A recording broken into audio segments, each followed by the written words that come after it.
चलिए शुरू कर लेते हैं मामला और खत्म भी कर लेते हैं आज। ठीक हो सब? उदास मत रहा करो सब। ठीक है, संडे के दिन आना पड़ रहा है, उदास मत रहिए। जो भी कारण हो, दुनिया में बहुत सारे कारण चलते फिरते रहेंगे। एटलीस्ट क्लास में जो है आते हैं तो ये 2 घंटे तो बोर नहीं करता हूं मैं, तो कम से कम यहां मत रहो बोर। ठीक है, ये 2 घंटा एकदम एक्साइटेड रहो।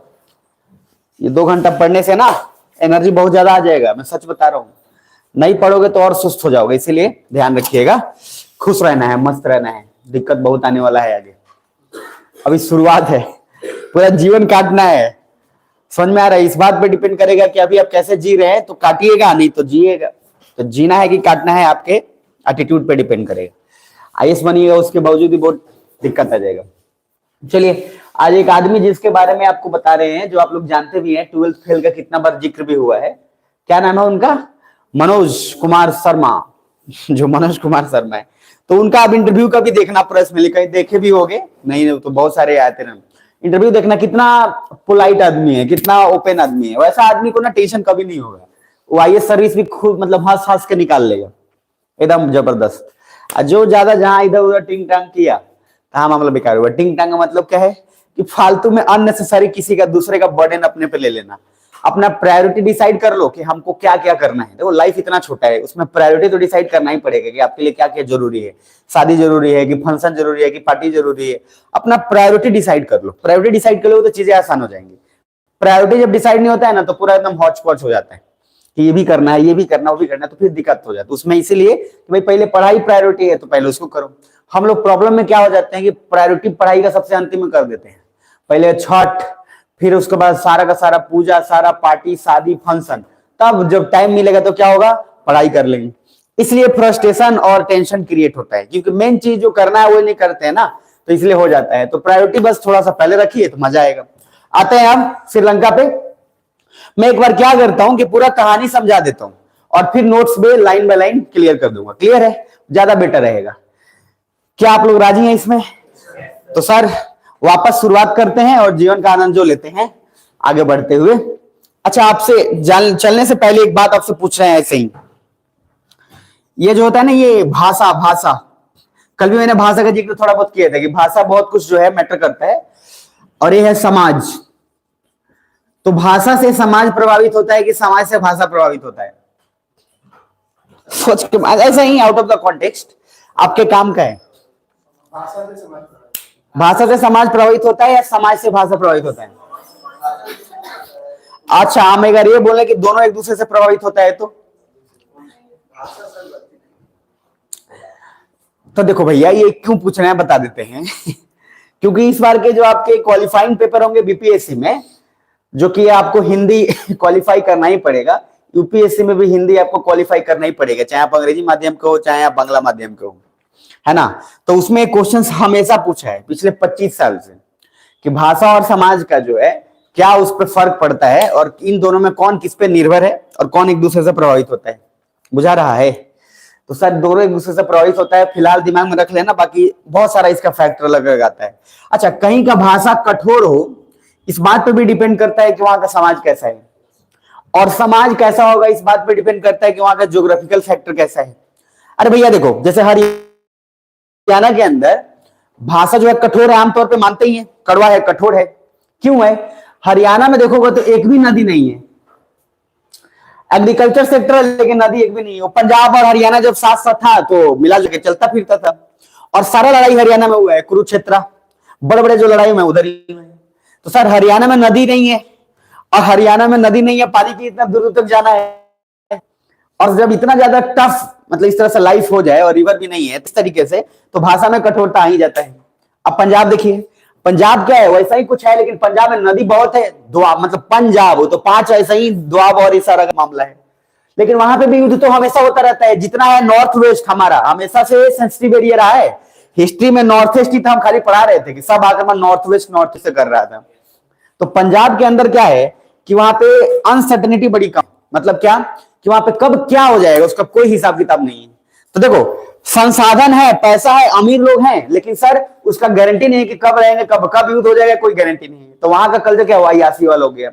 तो दारू वहां के कल्चर में कॉमन हो जाएगा। दारू तो नहीं पिया था असल तो मतलब पंजाबी आप है ही नहीं, उसके बाद वहां का खान पान भी वैसा ही ऐश मौज वाला हो जाएगा, क्योंकि उनके पास पैसा है।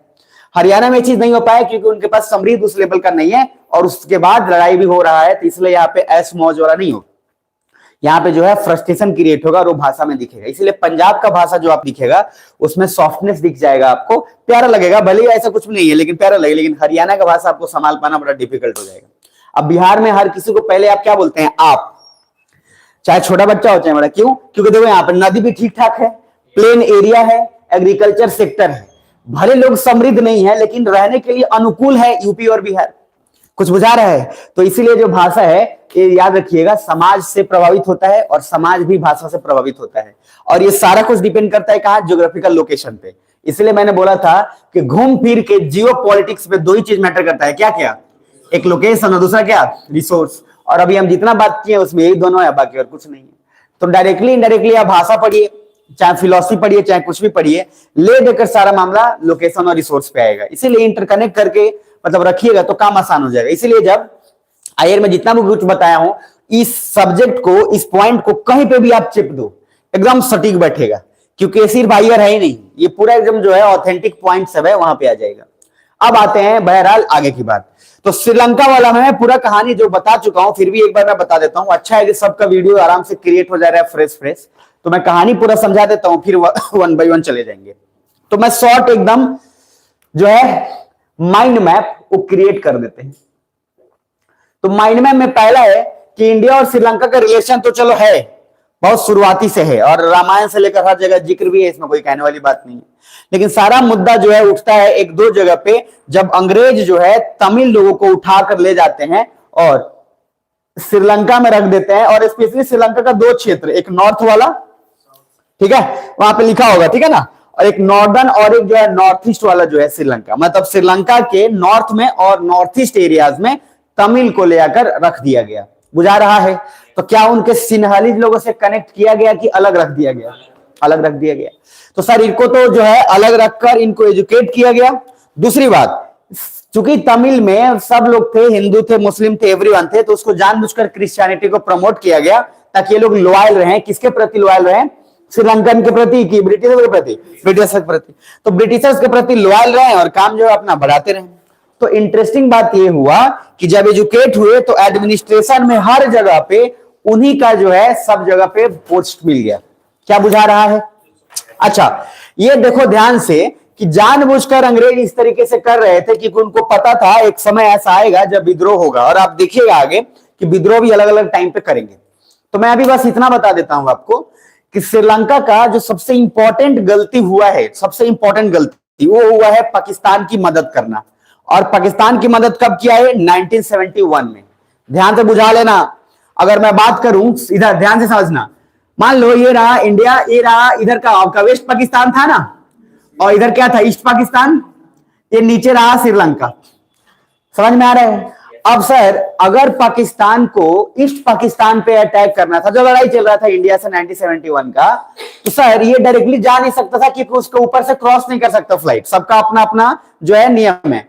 तो सर ये वापस यहां पे श्रीलंका से अटैक करने के लिए यहां पे गए, यानी कि श्रीलंका ने उसको अपना जमीन दिया, श्रीलंका ने हेलीपैड दिया ताकि आए यहां रिफ्यूलिंग कर सके, और रिफ्यूलिंग करके फिर अटैक करे कहां? ईस्ट पाकिस्तान में। तो श्रीलंका भी हमारा जो है बहुत अच्छा खासा दोस्त रहा नहीं है। श्रीलंका ने किसका मदद किया? पाकिस्तान का। और पाकिस्तान का मदद जैसी किया तब इंडिया बोला कि अब सबक सिखाने का बारी आ गया है, क्योंकि जब तक ये नहीं कर रहा था तब तक ठीक था। और 1971 में जब देखा कि इसने रिफ्यूलिंग के लिए किया, हालांकि बाद में इतना ना प्रेशर हुआ कि श्रीलंका यहां रिफ्यूलिंग के लिए मदद कर दी, लेकिन फ्लाइट यहां से आगे जा ही नहीं पाया पाकिस्तान का। हम लोगों ने दबाव बहुत ज्यादा बनवा दिया, और दबाव अलग इंटरनेशनली इतना बनवा दिया कि सर श्रीलंका को पीछे हटना पड़ा। लेकिन इंटरेस्टिंग बात देखिए कैसे हुआ। श्रीलंका जो है जब ये मदद किया पाकिस्तान का, आप मुझे बताओ ध्यान से, जैसी मदद किया तो मदद करने के बाद सबसे ज्यादा दिमाग खराब होगा किसका? इंडिया का ही होगा कि भाई एक तरफ हम लोगों ने बैन कर रखा और ये आराम से मदद कर रहा हरामखोर, किसका? पाकिस्तान का। क्यों मदद किया? इसका भी रीजन है। लेकिन जब हमने सोचा कि श्रीलंका को बदला जो है सिखाएंगे, तो दो चीजें हुई। हमने क्या किया, वहां के जो तमिल लोग थे उन लोगों को पहले से ही प्रॉब्लम था, क्योंकि सिन्हालीज और तमिल का ठीक ठाक लेवल पे सिविल वार चल रहा था। हमने तमिल को सपोर्ट किया और इनको बोला, एक ग्रुप बनाया LTT, जो बड़ा फेमस ग्रुप है, प्रभाकरन। अब ये जो मूवी है, जो आप मद्रास कैफे देखेंगे मूवी, उसमें आप श्रीलंका के बेसिस पर कुछ चीजें बताई गई हैं, ठीक है। आप जाकर इसके बाद पढ़ाने के बाद देखेंगे तो चीजें आपको एकदम क्लियर कट हो जाएगा। अब एलटीटी बनाया, और एलटीटी इंडिया ने क्यों बनाया? ये बोला कि श्रीलंका को बर्बाद करो अंदर ही अंदर। याद रखिएगा, तमिल्स के ग्रुप में एक ग्रुप एलटीटी, जिसको इंडिया ने इंटरनली बनाया, और इसी के साथ एक और ग्रुप बनाया, और उस ग्रुप को पॉलिटिकली प्रेशर के लिए बनाया। ध्यान से समझना, एक ग्रुप बनाया जिसमें पॉलिटिकल ग्रुप प्रेशर डालता था श्रीलंकन गवर्नमेंट पे कि आप ये क्या कर रहे हैं। दूसरा ग्रुप उस ग्रुप को वायलेंस करके सपोर्ट करता था कि इस तरीके से काम हो। ध्यान से समझना, और ये सब कुछ चल रहा था। लेकिन यही राजीव गांधी के लिए सबसे बड़ा यही कांड भी हो जाएगा, क्योंकि राजीव गांधी ने एलटीटी तो बनवा दिया इंटरनली, सिक्योरिटी वो खुफिया तरीके से, लेकिन जो इसका हेड है प्रभाकरन, अब बाद में श्रीलंका को जब बर्बाद कर दिया गया एक तरीके से, उसका इकोनॉमिक कोलैप्स हो गया, लगभग पूरे गवर्नमेंट को तहस नहस कर दिया गया, तब उसके बाद श्रीलंकन गवर्नमेंट झुकी, औकात में तब आई, और औकात में आने के बाद बोले ठीक है, हम समझौता के लिए तैयार हैं। और जब समझौता के लिए तैयार हुआ, तब राजीव गांधी उसके बाद बोले कि ना ना, अब समझौता नहीं होगा, जो होना था सो हो गया, अभी पहले बर्बाद करेंगे उसके बाद समझौता होगा। फिर बाद में फाइनली श्रीलंका बोला कि अब मर गए, अब क्या ही मरेंगे अब। तो सर उसके बाद फिर श्रीलंका किया कि आप जो बोलिए मंजूर है। तो फिर क्या हुआ कि जैसे ही प्रभाकरन को लगा कि श्रीलंकन गवर्नमेंट और इंडियन गवर्नमेंट मिल गई है, तो सबसे ज्यादा खतरा किसके लिए हो गया? एलटीटी ग्रुप के लिए, क्योंकि इसको लगा कि अब मेरी जरूरत नहीं है, और मेरी जरूरत नहीं है तो हमको बर्बाद कर दिया जाएगा। और इस वजह से, हालांकि ये मिसअंडरस्टैंडिंग था, लेकिन मिसअंडरस्टैंडिंग क्रिएट किसने किया? तो दो लोगों ने क्रिएट किया, एक रॉ, आईबी और मिलिट्री इंटेलिजेंस ने। इन लोगों में यहां पे देखने को मिलेगा, जो मिलिट्री इंटेलिजेंस और इन तीनों लोगों में आपस में सामंजस्य ही नहीं बैठ पाया। रॉ वाला इधर, जो सेना को भेजा गया था शांति के लिए इंडिया के अंदर से, तो रॉ का कहना था कि पूरा ऑपरेशन हमने किया है श्रीलंका में, तो हमको वहां का ज्योग्राफिकल एरिया का आइडिया है, और आप जिस सैनिक को भेज रहे हो सैनिक को उसके बारे में कोई आइडिया नहीं है। लेकिन सर राजीव गांधी इन तीनों को वापस बुलाकर कोई समझौता कर ही नहीं पाए, उन्होंने बुलाया ही नहीं, उन्होंने एक बार ऑर्डर दिया, चला गया। अब लॉजिक क्या हुआ कि लॉजिक ये हुआ कि सर जैसे ही रॉ ने बोला कि हमारा सारा मेहनत सब पानी फिर जाएगा, यहां इधर देखो, इंफॉर्मेशन जैसे ही डिस्टॉर्टेड होगा, मैंने बोला हनुमान जी डिप्लोमेट का काम क्या है? जो इंफॉर्मेशन मिला वो इंफॉर्मेशन देगा। लेकिन यहां तो तीनों मिलिट्री इंटेलिजेंस, रॉ और आईबी में जो है अलग लेवल का कॉन्फ्लिक्ट चल रहा है, तो जो इंफॉर्मेशन एग्जैक्टली देना था वो इंफॉर्मेशन बीच में डिस्टॉर्ट कर दिया गया। उस इंफॉर्मेशन को कहीं ना कहीं तो हमारी गलती है, राजीव गांधी का डेथ नहीं होता अगर ये जो मिलिट्री इंटेलिजेंस का है, भले हम कुछ भी कह लें, किसी भी देश के प्रधानमंत्री को मारना इतना आसान कभी नहीं होता है जब तक उसका सुरक्षा एजेंसी में छेद ना हो जाए। और ये सबसे बड़ा जो है सामंजस्य बैठाने में उनका अनसक्सेसफुल रहे। बाद में प्रभाकरन को लगा कि अब हमारा है नहीं, अब हमको मारा जाएगा, तो पहले राजीव गांधी को ही टारगेट किया गया, और ये राजीव गांधी को मतलब मार दिया गया। और राजीव गांधी का डेथ जैसे ही हुआ, पूरा इंडिया सन्नाटे में गया। और चूंकि उस समय जयललिता थी, और जयललिता पे बहुत सारा मूवी भी बना हुआ है, तो जयललिता जो है ये तमिलनाडु के उस समय चीफ मिनिस्टर थी, और जयललिता पहले से डिमांड कर रही थी कि तमिल को हम बुलाएंगे भारत के अंदर। हालांकि वो राजनीति था, क्योंकि आएंगे तो वोट हमको देंगे और सारा कुछ, लेकिन जयललिता भी उसके बाद जैसी डेथ हुआ पीएम का, जयललिता ने वही बोला स्टेटमेंट कि पीएम का डेथ पूरे इंडिया के लिए जो है शोक और इतना बड़ा आघात है, तो उन्होंने फिर उसके बाद जो तमिल को बुलाने का या राजनीति करने का डिमांड खत्म कर दिया। और फाइनली श्रीलंका को बोला गया अपने हाल पे ही रहो, जो जैसा था वैसा करो, क्योंकि बर्बाद तो ऐसे ही हम उसको कर ही चुके थे। और इस प्रोसेस में इंडिया भी अपना हाथ खींच लिया, और खींचना स्वाभाविक था क्योंकि एक देश के पीएम का डेथ हुआ था, तो इंडिया अपना हाथ खींच लिया। और उस समय मौका किसको मिल जाएगा? यूएसए यहां से चला जाएगा, उसको इंटरेस्ट नहीं है, क्योंकि श्रीलंका के पास कुछ है ही नहीं। यूएसए कैपिटलिस्ट है, श्रीलंका के पास कुछ है नहीं, तो कहा जाएगा? तो यूएसए भी हाथ खींच लिया, यूएसए खींच लिया हाथ, मतलब यूके भी हाथ खींच लिया, इंडिया हट गया। एक मौका मिल गया किसको? चाइना को। अब चाइना क्या है? उसी का मदद करता है जिसके वो पैसा देगा, बदले में क्या लेगा? जमीन। तो सर सिंपल हो क्या किया? वहां पे गया, और याद करिए उसी में कच्चा तीवू आइलैंड का जिक्र है, और उसी का न्यूज में बार बार इधर भी, फिर जब जब इलेक्शंस होता है तब तब कच्चा तीवू आइलैंड का होता है कि ये किसका है किसका नहीं है। तो अगर ओवरऑल पूरा का पूरा बात करें तो सिंपल एक दिमाग में बस एक माइंड मैप क्रिएट करके रख लेना है, क्या कि सर जितना भी इंडिया के साथ हुआ उसके लिए एक जो सबसे टर्निंग पॉइंट हुआ पीएम के लिए, वो है एलटीटी ग्रुप का क्रिएट करना। और ये बताता है इतिहास में कि अगर आप कुछ भी बनाते हैं ना, आप कुछ भी अगर गुंडागर्दी वाला या कोई भी बनाते हैं तो आपके लिए खतरनाक होगा ही होगा। इसीलिए इंटरेस्टिंग बात क्या है? इंटरेस्टिंग बात यह है कि आप जैसा बीज बोइएगा वैसा जो है आपके ऊपर भारी पड़ेगा। अमेरिका ने किसको बनाया? अलकायदा। अरे उसी का देन था, क्योंकि अमेरिका जो बनाया उसके बदले ही तो अलकायदा ग्रुप क्रिएट हुआ, और इस वजह से मामला जो है क्या हुआ, अमेरिका झेला। तो जैसा आप बनेगा वैसा झेलिएगा। सिमिलरली जो ग्रुप बना ISIS, अरे ISIS भी तो अमेरिका नहीं बनाया, तो अमेरिका को भी तो झेलना ही पड़ा। ऐसा थोड़ी कि नहीं झेलेगा, झेलेगा, क्योंकि सर अमेरिका जिस को प्रॉमिस किया उसको फुलफिल नहीं किया, तो उसके बदले अमेरिका का जो है कांड होगा, वही हुआ। तो इसीलिए कोई भी रास्ता चाहे कुछ भी हो, गलत रास्ता अगर आप अपनाते हैं खत्म करने के लिए तो उसका खामियाजा आपको भुगतना पड़ेगा।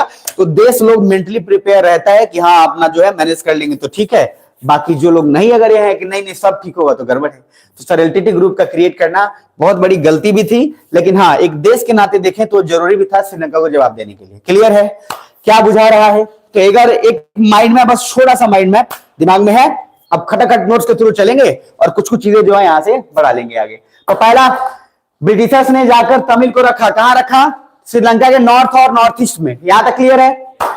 दूसरा, तमिल पॉपुलेशन में हिंदू मुस्लिम बुद्धिस्ट सब थे, अंग्रेज ने उनको क्या प्रमोट किया? क्रिश्चियनिटी को, ताकि उनके प्रति वफादार रहें और वफादार रहकर काम करें। मैंने पहले ही बोला है ब्रिटिशर्स ने हमेशा जानबूझकर ही किया है, सबको ले जाकर ऐसे कोने में रख दिया है कि वहां का भाषा सीख नहीं सके, और भाषा जब नहीं सीखेंगे दोनों में विवाद होगा, सिविल वार होगा, फिर जरूरत किसका पड़ेगा? ब्रिटिशर्स का।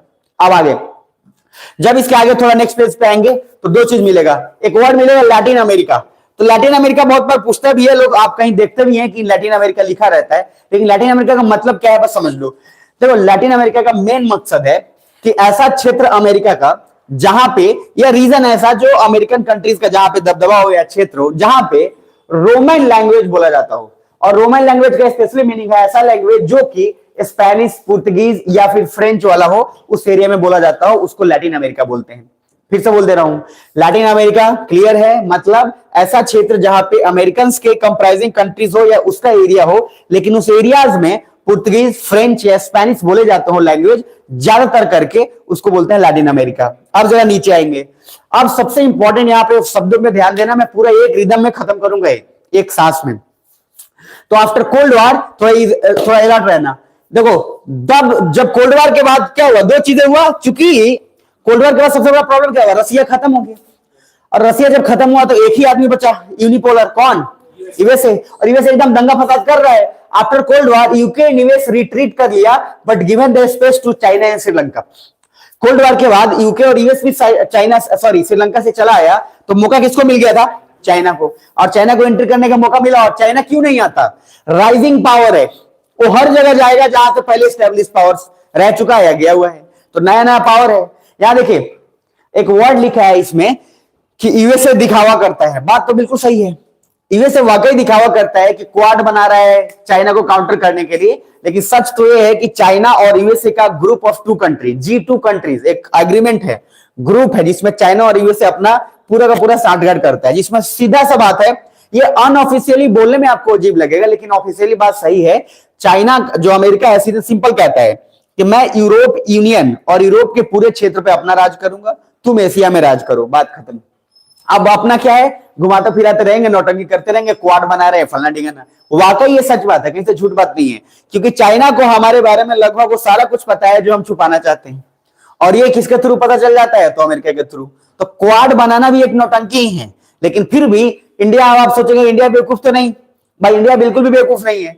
अगर इंडिया सोच रहा है कि चलो ठीक है तुम क्वाड इसलिए बना रहे हो कि चाइना को तुम दिखाओ मेरा पावर क्या है नहीं है, तो चलो ठीक है, बट डिप्लोमेटिकली, साइकोलॉजिकली चाइना पे भी तो दबाव रहेगा कि अमेरिका कहीं हमारे साथ गेम तो नहीं कर रहा, कि भाई हमारे तरफ भी रह रहा है और उसके साथ भी रह रहा है। तो सर ये जो डिप्लोमेटिकली जो साइकोलॉजिकली गेम होता है, जैसे मैंने बोला कि कल क्या हुआ बांग्लादेश में, यूएसए ने बांग्लादेश को क्या बोला कि तू भाई क्वाड का मेंबर मत बन, लेकिन क्वाड का जो बात हो रहा है जाके सुन तो सही, अरे है ना, और जाके सुनेगा तो किसको टेंशन होगा? चाइना को। तो लॉजिक है कि साइकोलॉजिकली प्रेशर रहता है, तो इसलिए इंडिया भी लोड नहीं लेता है कि भैया इधर देखो, तू डाल मैं बात। तो इंडिया को भी पता है कि चल ठीक है तू मेरे लिए रहा, मेरा इंफॉर्मेशन दे, कोई दिक्कत नहीं है, लेकिन तू भी मेरे से जुड़ेगा तो भाई मेरे पास भी तो है।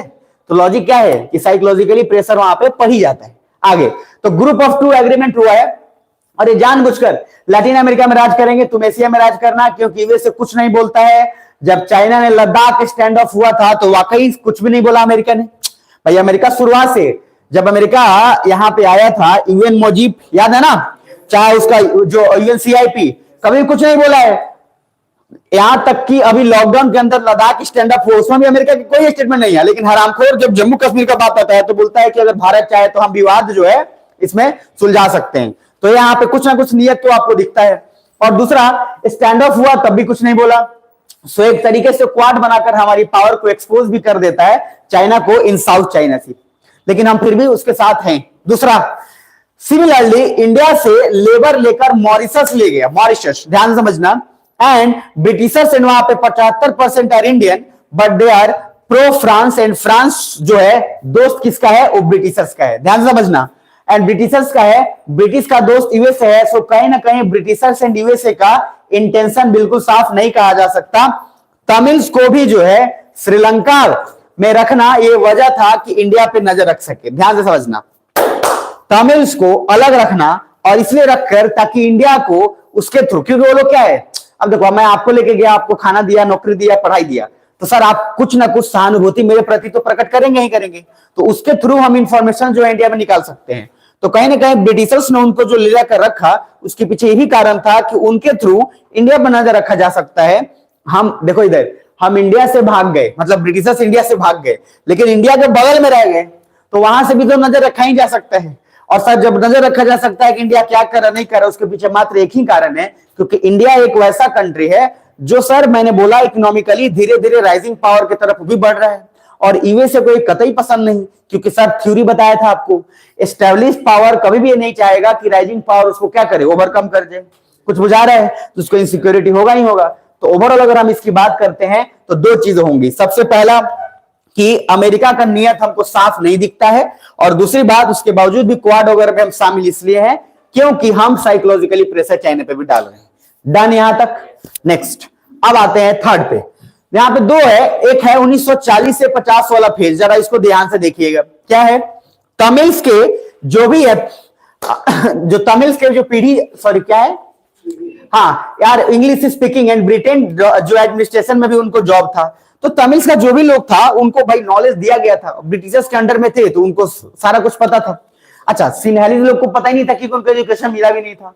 हम लोग जैसे ही आजाद हुए 1947 में, 1948 में अंग्रेज ने सिलोन भी छोड़ दिया, यानी कि ऑफिशियली श्रीलंका भी आजाद हो गया कब, 1948। अब जरा ध्यान देखना, 1972 में सिलोन जो है उसका नाम चेंज करके क्या कर दिया गया, श्रीलंका कर दिया गया।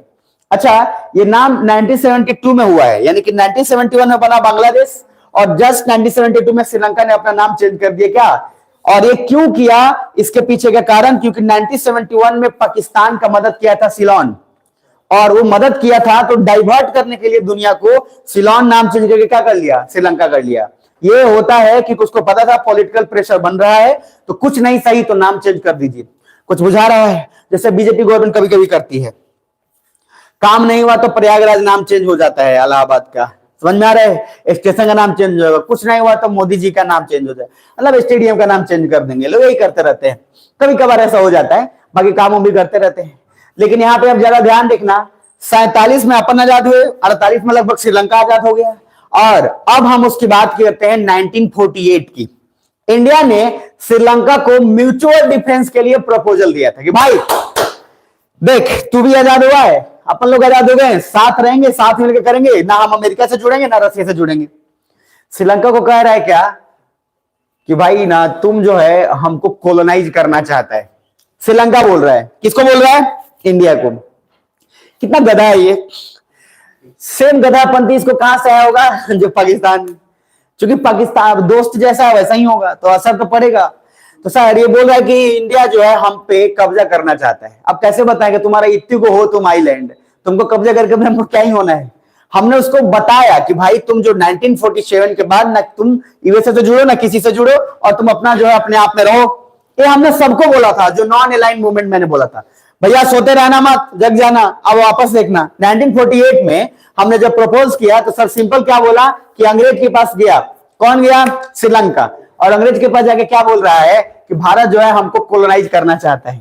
अच्छा इधर देखो, अंग्रेज क्या बोला था पहले ही तमिल्स को रखने के बाद कि एक दिन ऐसा आएगा जब ये लोग पंचायती के लिए हमको फिर बुलाएगा, या सुनो। और अंग्रेज जो है देखो वापस आ रहे हैं, और अब की बार अकेले नहीं आ रहे हैं, अब की बार काका को भी साथ में लेके आया और वो काका है यूएसए। मतलब क्या बोला कि चल भाई पंचायती करना है तो तू भी साथ चल ले। यानी कि श्रीलंका ने बोला था किसको, ब्रिटेन को, कि भारत हम पे कब्जा करना चाहता है। उसके बचाव के लिए ब्रिटिशर्स आए और साथ में किसको लाए, यूएसए को, और अपना एक बेंच बना लिए जिसको बोलते हैं लिसनिंग पोस्ट। लिसनिंग पोस्ट का सिंपल मीनिंग है कि आप वहां पे रहकर चीजों को ऑब्जर्व करते हो, कुछ गलत होने नहीं देते हो। यहां तक डन डन। अब आना नीचे। 1949 में वापस फिर से ब्रिटिशर्स आ गए। इधर देखो 48 में गए और 49 में वापस। तो ये जो है ब्रिटिशर्स देखो क्या दिमाग लगाए हैं। आगे 1950 में श्रीलंका गवर्नमेंट ने बोला कि जिसको भी सिन्हल भाषा आता, इधर देखो यहां तक कि 1949 में ब्रिटिशर्स जब वापस आया, वापस आके सारे श्रीलंकन को बोल रहा है, सिन्हालीस भाषा बोलने वाले को, कि ये देखो तुम्हारे पास जॉब नहीं है, तुम्हारा देश तुम्हारे पास जॉब नहीं है। अच्छा ये कांड किया कौन है ये? और क्या बोले, तुम्हारे पास जॉब नहीं है और बाहर के सारे लोग जॉब कर रहे हैं। अब सर देखो पहले क्या मतलब इसको बोलते हैं, क्या है सोचो, खुद सारा कांड करने के बाद ये सब बोल दिया। अब सर सिन्हालीस को इनसिक्योरिटी क्रिएट हो गया, गवर्नमेंट को इनसिक्योरिटी क्रिएट हो गया। गवर्नमेंट एक नियम लगा दिया कि अब जॉब उसी को मिलेगा जिसको सिन्हाली भाषा बोलना आता हो। और इधर देखो ब्रिटिशर्स ने क्या बोला था कि भैया हम इसको अलग रखेंगे ताकि ये सिन्हालीज कभी सीख ही ना पाए। तो सर जो तमिल लोग थे इनको सिन्हालीज आता नहीं था, और अब मैंडेटरी हो गया, कंपलसरी, कि सिन्हालीज आता है वही लोग को जॉब मिलेगा, अदरवाइज नहीं मिलेगा। जिनको नहीं आता है बाहर जाइए। अब सर यहां मामला देखिए, 1950 में श्रीलंका गवर्नमेंट ने बोला कि जिसको भी सिन्हालीज भाषा बोलना आता है वही जॉब कर पाएगा। बट अंग्रेज ने जानबूझकर क्या किया था, तमिल को आइसोलेट करके रखा था। किधर रखा था, नॉर्थ में और नॉर्थ ईस्ट में। क्या बुझा रहा है?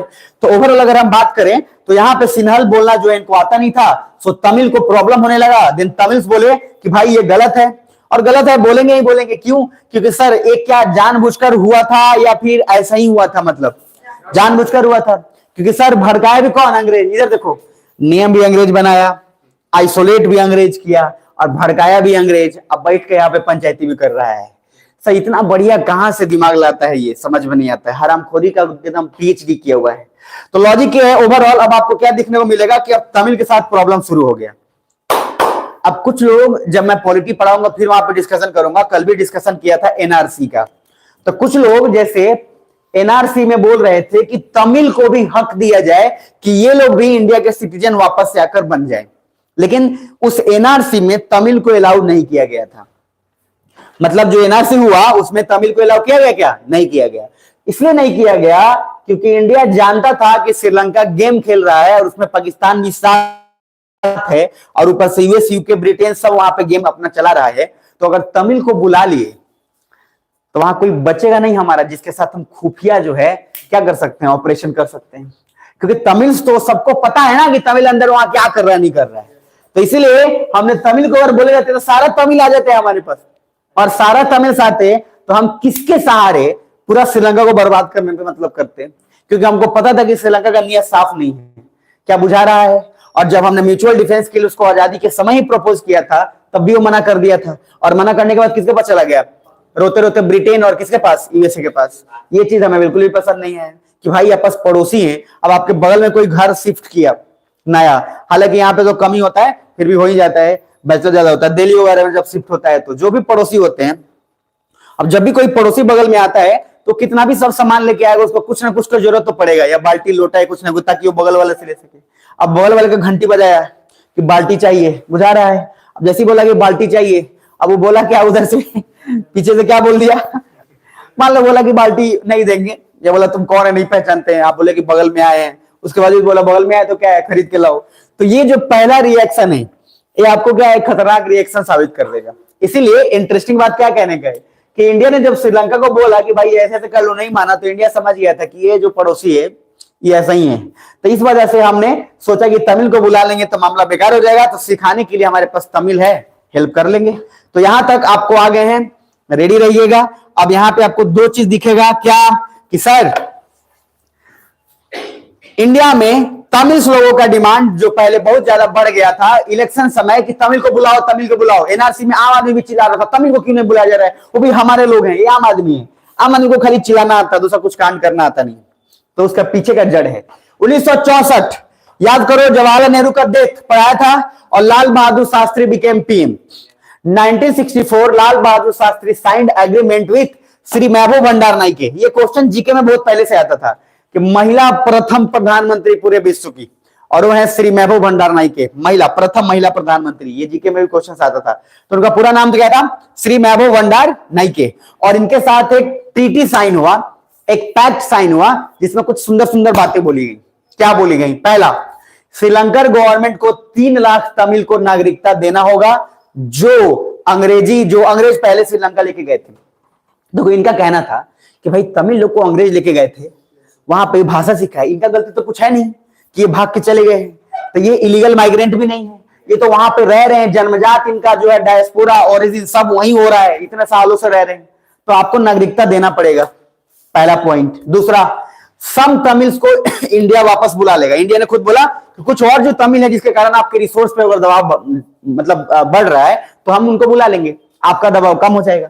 तीसरा पॉइंट, अबे सब बोल तो दिया, लेकिन ये माना नहीं, हरामखोर।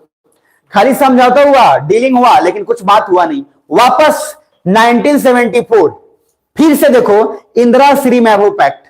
अब इंदिरा गांधी का फिर से श्री महबूब के साथ पैक्ट हुआ, इसमें भी कुछ बात बोला गया, but nothing happens. It was just ताकि सिचुएशन को थोड़ा सा जो है कूल डाउन किया जाए, बाकी कुछ भी नहीं हुआ। और इधर देखो, 1974 मतलब 1971 बांग्लादेश बन चुका है, मतलब पाकिस्तान ने श्रीलंका का मदद किया है, कि श्रीलंका ने पाकिस्तान की मदद किया है, श्रीलंका ने पाकिस्तान की मदद किया है। और अब हम श्रीलंका से उस तरीके का पेशवा हो गया, खत्म, बहुत हो गया, हाथ जोड़ के सम्मान। समझ में आ रहा है? अब जो होगा श्रीलेदर और बाटा का इस्तेमाल किया जाएगा। तो सर आ गया ये। तमिलनाडु गवर्नमेंट भी जानबूझकर ये सब करती थी ताकि तमिल को वापस बुलाओ, ताकि उन्हें वोट मिल जाए। इधर देखिए, ये मैप जरा समझिएगा, इजीली समझ में आ जाएगा। West Pakistan, east Pakistan, attack करने के लिए श्रीलंका ने मदद किया, रिफ्यूलिंग ऑफ फ्लाइट के लिए। और ये जो है हम सबसे खतरनाक जो है गलती कर दिया, कौन? श्रीलंका। आगे, श्रीलंका ने 1971 में वेस्ट पाकिस्तान की मदद करी थी, क्योंकि वार के समय पाकिस्तान इंडिया के ऊपर से फ्लाइट नहीं जा सकता था, ईस्ट पाकिस्तान, तो उस समय श्रीलंका ने पाकिस्तान को जो है स्पेस दिया रिफ्यूलिंग एंड ऑल के लिए। फाइनली इंडिया ने सोचा कि अब तमिल को जो है इंपावर करो, उनको जो है बढ़ावा दो, और श्रीलंका को पूरी तरीके से सबक सिखाओ, और एकदम जो है ना बर्बाद करके रख दो। जैसे सर बर्बाद हमने किसको किया? पाकिस्तान को। तब दूसरी बारी किसकी है? श्रीलंका की। आइए जरा इसी बात पे 1974 में भी देखो इधर, और मैंने बोला है इंदिरा गांधी का जो बेइज्जती किया है, मैं बता दे रहा हूं, छोड़ी किसी को नहीं है। और सर इतिहास गवाह है कि जो बड़े लीडर होते हैं, छोड़ो तो कम वक्त, माफ तो कभी किसी को मत करो। जो आपके साथ अगर गलती किया है, माफ तो उसको कभी मत नहीं करना है, मतलब कभी भी माफ नहीं करना है, उसको बस दिखाना है कि माफ किया, माफ नहीं कर रहा, उसका सबक तो सिखाना है, चाहे जो हो जाए। जो आपके साथ अगर गलती किया है, बहुत लोग जो है धोखा देके चले जाते हैं, वादा किए थे हम तुम्हारे साथ रहेंगे 10-10 साल जन्म जन्म तक, पता चला निकल लिया उसके बाद। तो ऐसे लोग को जो है सबक सिखाने का मात्र एक ही तरीका है कि अपना स्टेटस और अपना पावर बढ़ाते जाओ, जितना नॉलेज हो सके उतना नॉलेज गेन करो। उसके बाद जब आए बन के आओ, उसी के जिला में, उसी के घर में जाओ, चत्तू है और वहां पे एक्टिंग करो, मजेदार लगेगा आपको। ये भले आपको फिल्मी लगेगा, लेकिन सर रियल लाइफ से ही फिल्में बनती हैं। तो इसीलिए जो है इस तरीके का चीज अगर रखेंगे तो बेटर रहेगा। मैंने बाद में बोला है कि ईगो सिर्फ इस बात का रखो कि हमको आईएएस बनना है, और सेल्फ रिस्पेक्ट भी रखो। कोई ऐसे कैसे बोल के चला जाएगा कि तेरे से कुछ नहीं होगा, मतलब इतना थोड़ी नहीं। तो आप थोड़ा सा अपना जो है रखिएगा तो ध्यान देगा। और ऐसा है कि सुन के अगर चुप हो जा रहे हैं और फिर सोच रहे हाँ नहीं कुछ होगा ऐसा ऐसा, तो दिक्कत है, असर नहीं पड़ना चाहिए। इसीलिए माफ नहीं करना है, जो गलती आपके साथ, जो गलत आपके साथ किया है, माफ नहीं करना है। बहुत लोग गलती में मेरे साथ किया है, तो माफ क्या है, नहीं करना है, बिल्कुल वापस तक बिल्कुल एकदम मार देना है। सांप अगर गलती करे तो सांप को कुचल के मार देना है, और कुचल के मारने का एक ही तरीका है कि आप अपने आप पे काम करते रहो, दूसरा कोई और तरीका नहीं है। आप उसके पीछे पड़ोगे, आप बर्बाद हो जाओगे।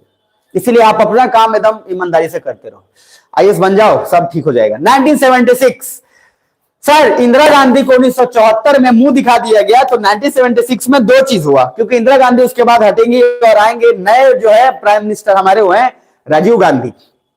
तो जो मैं फॉरेन पॉलिसी आपको पढ़ाऊंगा तो उसमें पूरा प्रधानमंत्री का एक डिटेल आपके पास आ जाएगा। अभी के लिए समझिएगा, 1976 में एक ग्रुप बन रहा है एलटीटी, देख पा रहे क्या? लिबरेशन ऑफ तमिल टाइगर इलम। ये तमिल टाइगर इलम लिबरेशन एलटीटी एक ग्रुप बना। उसी समय एक दूसरा ग्रुप बना जिसको बोलते हैं टेलो, TELO। इसका मतलब है तमिल एलम लिबरेशन जो है ऑर्गेनाइजेशन। और इसका काम दो है, दोनों का डिफरेंस यहां लिखा हुआ है, आपको लोड बिल्कुल भी नहीं लेना है। एक ग्रुप है जो उटीलो का काम है पॉलिटिकल प्रेशर बनाता था, और दूसरा था एलटीटी, लोकल वायलेंस करके टीलो को सपोर्ट करता था। इसके हेड का नाम भी प्रभाकरन। और ये जो है इंटरेस्टिंग बात क्या है कि इस नोट्स में अगर आप देखेंगे तो दोनों ग्रुप का अलग अलग देखो, क्या इंडिया ने किसी वायलेंस का सिर्फ सहारा लिया? नहीं, इंडिया ने राजनीतिक दबाव भी बनाया और ऊपर से वायलेंस, दोनों काम बराबर रखा। इसी तरह से चलता है, नहीं तो सर खाली अगर राजनीतिक दबाव होगा कुछ नहीं होगा, गवर्नमेंट उठाए के मार देगी। अब जो यहाँ पे स्वयं सेवक लोग जाकर विरोध कर रहे थे, उनको पटक पटक के मारा गया, कभी पानी जो कान में घुस गया, मुंह में घुस गया, फिर उसके बाद पटक, बहुत बदहवास की तरह पीटा गया, और उसके बाद बाकी सब लोग खाली कर दिए। टीचर लोग भी सोच रहे थे बीच में विद्रोह करने का। अब वो देख के सीन टीचर लोग जो अपना आंदोलन ही तोड़ दिए, बोले कि ना ठीक बा 20,000 में खट ले मम्मी के। तो लॉजिक क्या है कि आपको सिर्फ पॉलिटिकल प्रेशर ही नहीं बल्कि थोड़ा सा उस लेवल के काम भी करना पड़ता है। इधर देखिए, भी प्रभाकरन की ट्रेनिंग इंडिया में हुई, पहली बात, और इंडिया में बुला के, इधर देखो आप अगर अभी तक जितना पढ़ रहे हो उसमें अगर ऑब्जर्व करोगे तो जितना बड़ा बड़ा सब जो है उस सब का ट्रेनिंग इंडिया में हुआ है, चाहे तालिबान का लीडर हो, चाहे नॉर्दर्न अलायंस का हो, चाहे आप जितना भी देखोगे बड़े बड़े सबका कहां पे ट्रेनिंग हुआ है? इंडिया में। और इंडिया में ट्रेनिंग हुआ है, इसका मतलब है कि सर इंडिया जो है इतना भी सीधा साधा तो नहीं है। तो लॉजिक क्या है कि इंडिया किसी का भला नहीं चाहता है, ऐसा, अरे भाई बुरा नहीं चाहता है। सब सुन रहा, भाई टोपी निकाल के सुनना, नहीं तो सुनाई नहीं देगा। आगे देखना, तो भी प्रभाकरन की ट्रेनिंग कहाँ हुई है? इंडिया में। अरे लोग मतलब जो टोपी पहना भाई, मैं ऐसे ही बोल दिया, ऐसे ही बोल दिया हो, चलो। तो सर उसके बाद भी तो सब टोपी वाले को दिख रहा है, अरे गजब है मतलब। तो भी प्रभाकरन जो है ट्रेनिंग कहाँ हुआ है इसका? इंडिया में। याद रखिएगा, इंडिया में होने के बाद इसका दो चीज हुआ। 1977 में राइट्स शुरू हो गया। राइट्स क्या शुरू हो गया? क्योंकि सर अब हमने ग्रुप बना दिया था और तमिल्स को गजब तरीके से जो है सप्रेस करना शुरू किया, और हमने भी सिन्हालीज को मारना शुरू किया। ठीक ठाक लेवल पे बहुत बड़ा वायलेंस है सर, मास जिनोसाइड हुआ है। जिनोसाइड क्या होता है? जब बहुत बड़े लेवल पे हत्याएं होती हैं, और सर जबरदस्त किस्म का यहां पे हुआ, जिसके कारण आज भी वर्ल्ड का जो ह्यूमैनिटेरियन जो डिपार्टमेंट है वो आज भी श्रीलंका को बहुत कुछ बोलता है कि आपके वजह से जो है बहुत सारे तमिल्स मरे हैं। ध्यान से समझना। तो जिस तरीके से इंडिया में कुछ चीजें ऐसी हुई हैं, चाइना में मैंने वीगर मुस्लिम्स की बात करी, वैसे ही सबसे बड़ा नरसंहार जो है श्रीलंका में किसके समय हुआ है? तो ये जो तमिल्स और सिन्हालीज के बीच में ये बहुत बड़ा नरसंहार है, बहुत तमिल्स को मारा गया, इन्होंने भी मारा। आगे 1980 में टिलो एंड एलटीटी को सपोर्ट किया गया बाय इंडिया, एंड चेक भी कर दिया गया। मतलब चेक कैसे किया गया? कुछ छोटे छोटे लड़ाई इनसे लड़वाया गया, ताकि ये देख भी ले इंडिया कि भाई ये इंडिया पे ही पलट के वापस ना काम कर दे। हालांकि हमने चेक तो कर लिया था, बट फिर भी कुछ चीजें गलती हुई। आगे आइएगा, 1980s में 1980 के आसपास में वायलेंस जो है काफी ज्यादा शुरू हो गया, और दोनों तरफ से शुरू हो गया, एलटीटी की तरफ से और किसके तरफ से? जो सिन्हालीज की तरफ से। तो और आप मुझे बताओ, सिन्हालीज को गवर्नमेंट ने सपोर्ट किया आउटराइटली, यानी कि श्रीलंकन गवर्नमेंट ने सिन्हालीज को थ्रू आउट सपोर्ट किया, कहीं से कोई दिक्कत नहीं था उसको सपोर्ट करने में। तो क्या आप मुझे बताइए, गवर्नमेंट की गलती थी कि नहीं थी? श्रीलंकन गवर्नमेंट का बहुत बड़ा गलती है। इसलिए तो श्रीलंकन गवर्नमेंट जो है, देखो ना, जिसका जैसा नियत था सुनते रहना वैसा ही है। श्रीलंका का हालत देखो, इकोनॉमिक क्राइसिस से गुजर रहा है, और ये जबकि आजाद हमारे टाइम पे भी हुआ है, ठीक ठाक लेवल पे उसके पास रिसोर्स है, लेकिन बर्बाद है। क्यों? नियत, सारा गेम एटीट्यूड का है। आपके साथ कृष्ण और सुदामा का दोस्ती क्यों इतना पॉपुलर हो गया? सुदामा और कृष्ण में, कृष्ण वहां और सुदामा का हालत ऐसा क्यों हो गया? बताओ, कृष्ण ऊपर चढ़े हुए हैं, दोनों आदमी के लिए चना आया हुआ है या खाने के लिए आया हुआ है, ये चोरी करके खा जा रहे हैं। तो सर चोरी जो खा रहे हैं, और कृष्ण को ये पता है कि ये चोरी कर रहे हैं। और मैंने क्या बोला? दुनिया में कोई भी किसी को माफ नहीं करता, भगवान भी माफ नहीं करते। तो सुदामा को दिन दिखा दिए पहले कि बेटा चोरी किए हो तुम, उसका पहले खामियाजा तुमको भुगतना पड़ेगा। और जब तू दिन देख गया, जब उसका पूरा, जब भगवान को लग गया कि अब जितना गलती किया था उसका सजा मिल चुका है, तब उसके दिमाग में थॉट आने लगा। तब वो पहुंचे कहां? कृष्ण के दरबार, और वो दरबार पहुंच के जो गाना आप सुने हैं, और द्वार पालो, और सारा कांड उसके बाद होगा। यानी कि भगवान भी आपको उचित दंड देने के बाद ही कुछ करेंगे। और एक कर्मा जो है भगवान खुद भोगते हैं, दूसरा क्या? राम जी भी भोगे, काय भोगे, उनका भी कुछ कांड था। तो 14 साल वो भी कर्मा का इफेक्ट है। भरत भी उधर खड़ाऊ लेके अलग हैं, उनका भी कर्म का इफेक्ट है। तो लॉजिक क्या है कि कोई कर्म से बचता नहीं है। श्रीलंका इतना जो है नियत इतना गंदा वाला कांड किया है कि आज भी उसका स्थिति देखो। ये थोड़ा सा आपको लिटरेचर और साहित्य वाला टाइप लगेगा, थोड़ा सा आर्ट लगेगा, लेकिन ये बात सही है, फिलोसफी ऐसे ही काम करता है। तो ओवरऑल देखो क्या हो रहा है कि सर श्रीलंकन गवर्नमेंट अगर चाहती तो इस जीनोसाइड को रोक सकती थी। कैसे? देखो आप सोचो कितना छोटा बात, इंडिया में हमारे पास इतना डिफरेंट टाइप ऑफ कल्चर है, जातियां हैं, फिर भी इतना बड़ा नरसंहार या कभी कुछ नहीं हुआ। ध्यान से समझना, श्रीलंका चाहती तो बोल सकती थी कि ठीक है पहले से जो तमिल जॉब कर रहे हैं उसमें चलो इनको 50% ना सही 30% आप लोग को मिल जाएगा, 70% चूंकि सिन्हालीज का पॉपुलेशन ज्यादा है उनको मिल जाएगा। लेकिन श्रीलंकन गवर्नमेंट तो सीधा क्या बोल रही है कि तमिल्स को खत्म ही कर देना है, और भाषा कंपल्सरी कर दिया कि तमिल जिसको सिन्हालीज नहीं आता है वो खत्म। यानी कि आपने डायरेक्टली क्या कर दिया, तमिल को एकदम से दरकिनार कर दिया। इधर देखो, क्या ईस्ट पाकिस्तान भी यही गलती हुआ था कि नहीं किया था? वेस्ट पाकिस्तान भी तो यही किया कि सर गलती बंगाली बोल रहे थे, उनका कल्चर अलग था, उनको बिल्कुल अलग कर दिया। और सर जब आप अपने ही लोग को नहीं समझेंगे तो मामला बेकार हो जाएगा। तमिल्स तो ऐसा था नहीं कि भाग के आपके पास आए थे, तमिल्स तो आपके पहले से शायद रह रहे थे, क्योंकि वो उस समय से आए थे जब ओरिजिन उनको खुद पता नहीं था, स्वेच्छा से तो कोई आया नहीं था, ब्रिटिशर्स लाने वाले थे। अरे हाँ ना। तो सर यहां ये बात को अगर गवर्नमेंट समझ जाती तो रोक दिया जाता, लेकिन गवर्नमेंट समझी कम और पूरा का पूरा सपोर्ट कर दिया किसको? सिन्हालीज ग्रुप को, कि बंदूक ले मार। और ये नरसंहार श्रीलंका का सबसे बड़ा गलती था, और श्रीलंका इसका खामियाजा कैसा भुगतेगा वही मैंने बोला कि जो जो उसमें भले काम कर देते हैं लेकिन आगे मामला बेकार हो। इधर देखिए, नहीं ब्रिटिशर्स के लाने से पहले जो तमिल्स थे उस लेवल पे उतना पॉपुलेशन उनका था ही नहीं। अब देखो जैसे इंडिया और श्रीलंका की बात करें तो जो इंडिया और श्रीलंका के जिस हिसाब से है, तो जो लोग कोई भी जाते हैं तो श्रीलंका इतना फेवरेबल माहौल भी नहीं है कि वहां पे कोई जाए। आप सोचो ना, अभी के समय भी अगर देखोगे तो कितने % ऐसे लोग हैं जो इंडिया से श्रीलंका चले जाते हैं? बहुत लिमिटेड लोग हैं। कौन श्रीलंका जाना चाहता है? किसी को नहीं पड़ा है भाई। अभी भी डायस्पोरा देखोगे तो वहां पे बहुत कम है। यहां से अभी भी कोई आदमी अगर आपको बोले कि तुम्हारे पास ऑप्शन है श्रीलंका जाने का, ऑस्ट्रेलिया जाने का, अमेरिका जाने का, कौन श्रीलंका चूज करेगा? कोई नहीं चूज करेगा। ऑस्ट्रेलिया चल जाएगा, अमेरिका चल जाएगा। तो श्रीलंका में ऐसा कुछ है ही नहीं, और ऊपर से हमारा धार्मिक प्रेशर है कि रावण वहीं जन्म लिया, वहां जाके क्या करेंगे? आप ये भी तो देखो कि रावण को बचपन से दिमाग में फिट है, राम ने रावण को मारा, तो राम ने रावण को मारा, तो अब रावण के यहाँ कहां जाइए जहां रावण का पूजा हो रहा है? तो आपके लिए तो संस्कार और कल्चर आपको बर्दाश्त करना मुश्किल हो जाएगा ना। तो आप तो श्रीलंका कभी नहीं जाना पसंद करेंगे। तो उसके पहले जो पॉपुलेशन था वो बहुत मामूली पॉपुलेशन था, और भी पॉपुलेशन इसलिए था क्योंकि कॉलोनाइज करके ही लेके गया था। और इंडिया तो इतना फेवरेबल माहौल रहा है कि मुझे नहीं लगता है कि कोई आदमी कभी भी इंडिया से बाहर जाने की कोशिश करेगा, क्योंकि इतना फेवरेबल माहौल और कहीं मिलेगा ही नहीं। तो लॉजिक क्या है कि जो पॉपुलेशन था वो बिल्कुल लिमिटेड था और लगभग ना के बराबर था। अब यहां पे जरा ध्यान से देखना, 1977 में जैसे ये सारा कांड हुआ, लड़ाई होने के बाद एक नाम यहां देखना, 1984 टू 85 में पाकिस्तान हरामखोर जो है इसने श्रीलंका को बोला कि काहे के लिए पूरा तमिल को मार रहे हैं, मेन सेंटर जो है एलटीटी है, और ये बताने वाला कोई और नहीं, ये है पाकिस्तान। और बोला कि जाफना सिटी जो है श्रीलंका के अंदर, जो कि नॉर्थ श्रीलंका है, और नॉर्थ श्रीलंका में ही तमिल का गढ़ था कि नहीं था? था। नॉर्थ और कहां? नॉर्थ ईस्ट श्रीलंका में।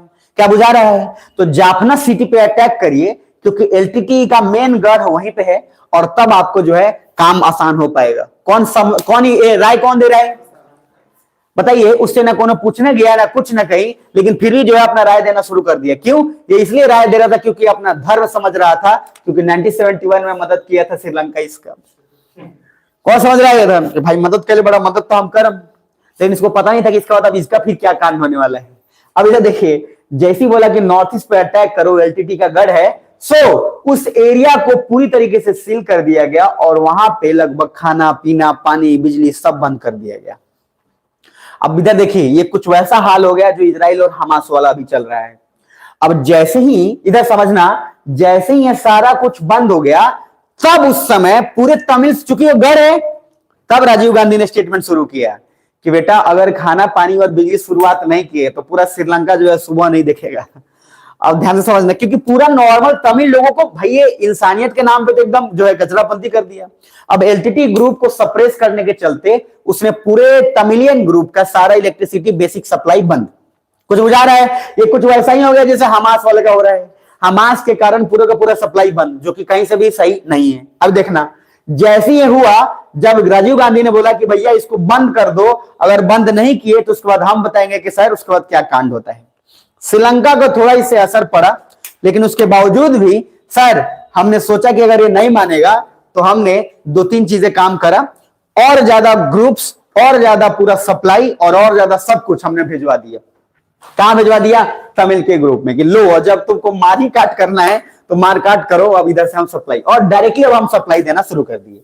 ऊपर जरा देखना, राजीव गांधी ने जैसे ही बोला कि India will attack, then Sri Lanka get stopped, कि राजीव गांधी को हम लोग जो है क्या समझे थे, नया नया समझे थे, लड़कपन है, क्योंकि राजीव गांधी नया ब्लड था अभी, और नया ब्लड को जल्दी लोग हल्के में नहीं ले लेते। जैसे टीचर जब कम एज का पढ़ाएगा तो बहुत सारा विश्वास नहीं करेगा कि ये पढ़ाएगा कैसे, बहुत सारा टेंशन हो जाता है भाई। उसको ये नहीं पता है कि जो है 15-15 साल की जो लड़की है या लड़का है वो आईएएस को ट्रेनिंग दे रहा है। अगर एज से ही एजुकेशन का कनेक्शन होता तो कभी ऐसा पॉसिबल ही नहीं होता कि तो 40 साल का आदमी जो है गधा नहीं रहता, वो भी जो है उस तरह के कांड करता। अब जैसे सोचता है कि टीचर कहीं जाता है, बात बोलता है कि हमारे टीचर है, बोलता टीचर है, अब सर कोई बिलीव ही नहीं करता है टीचर है, और वो दिमाग खराब करने लगता है। वो भी सोचता है कि भाई उससे बढ़िया टीचर की तरह बन के जाओ। अब जैसे ऊपर में जीन्स पहन के फटल पहन के जीन्स चल गए, टीचर क्या है फटा हुआ जीन्स R15 लेके घूम रहा है।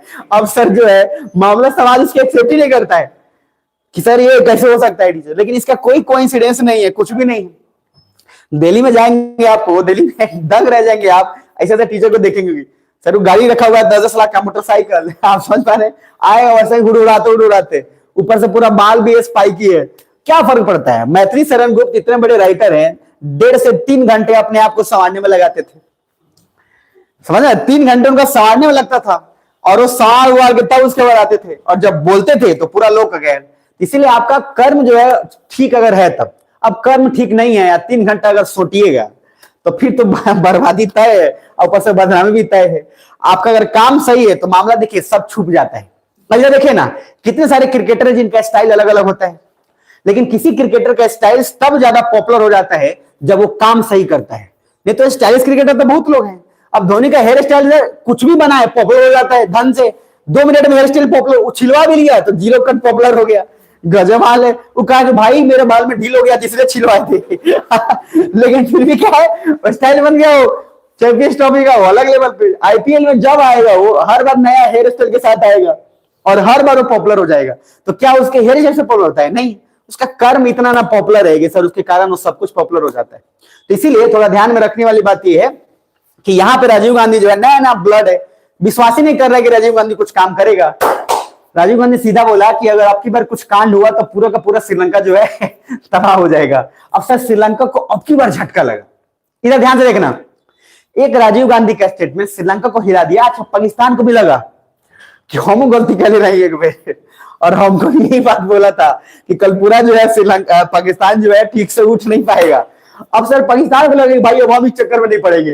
अब पाकिस्तान अपना हाथ खींचना शुरू करेगा और ब्रिटेन की हाथ खींचना शुरू करेगा, क्योंकि उसको पता है कि क्या आप फेर में पड़ रहे हैं, हमारा इसमें है क्या, हमारा कुछ नहीं है। और ऊपर से इंडिया डायरेक्टली बोल दिया कि जो है अटैक करेंगे। तो एक ऑपरेशन नाम है ऑपरेशन पूमलाई, दिख पा रहा है?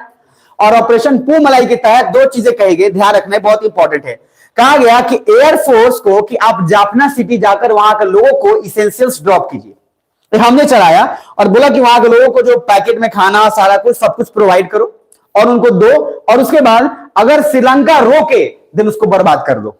डायरेक्ट ऑर्डर था कि खाना प्रोवाइड होगा और श्रीलंका रोके तो श्रीलंका को सीधा का सीधा क्या है, मिट्टी में मिला देना है। यानी कि बेसिक चीज देने के लिए क्या है, आपको दिमाग में रखना है कि कोई रोकेगा नहीं इधर। देन इसके बाद श्रीलंका किसके पास फिर जाएगा, यूएसए के पास, और यूएसए के पास एंड पाकिस्तान के पास। देन यूएसए ने जो है इग्नोर कर दिया एंड पाकिस्तान भी डर गया कि कहीं बलूचिस्तान और खैबर पख्तूनख्वा वापस इंडिया को जो है क्योंकि उसी का डिमांड तो अरे उसी समय चल रहा है। और सर हम 1984 के समय की बात कर रहे हैं तो अफगानिस्तान में तो रसिया है ही और लड़ाई उधर भी चल रहा है, और उसी समय सारा का सारा मामला इंडिया भी रसिया के साथ पूरा देख रहा है।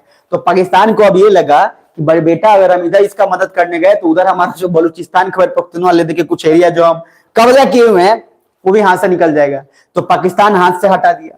यूएसए का अपना कुछ था नहीं, यूएसए ने इग्नोर कर दिया। इधर देखो एक आर्मी जनरल थे जिनका नाम था के सुंदर जी, इनका बड़ा स्टोरी अलग है, अलग लेवल पे। जैसे अभी एक मूवी आया ना मानिक शॉ पे, जो एक मूवी अभी आया सैम बहादुर करके, सैम मानिक शॉ, तो उनका जो कंट्रीब्यूशन है 1971 का बहुत बड़ा कंट्रीब्यूशन है उनका।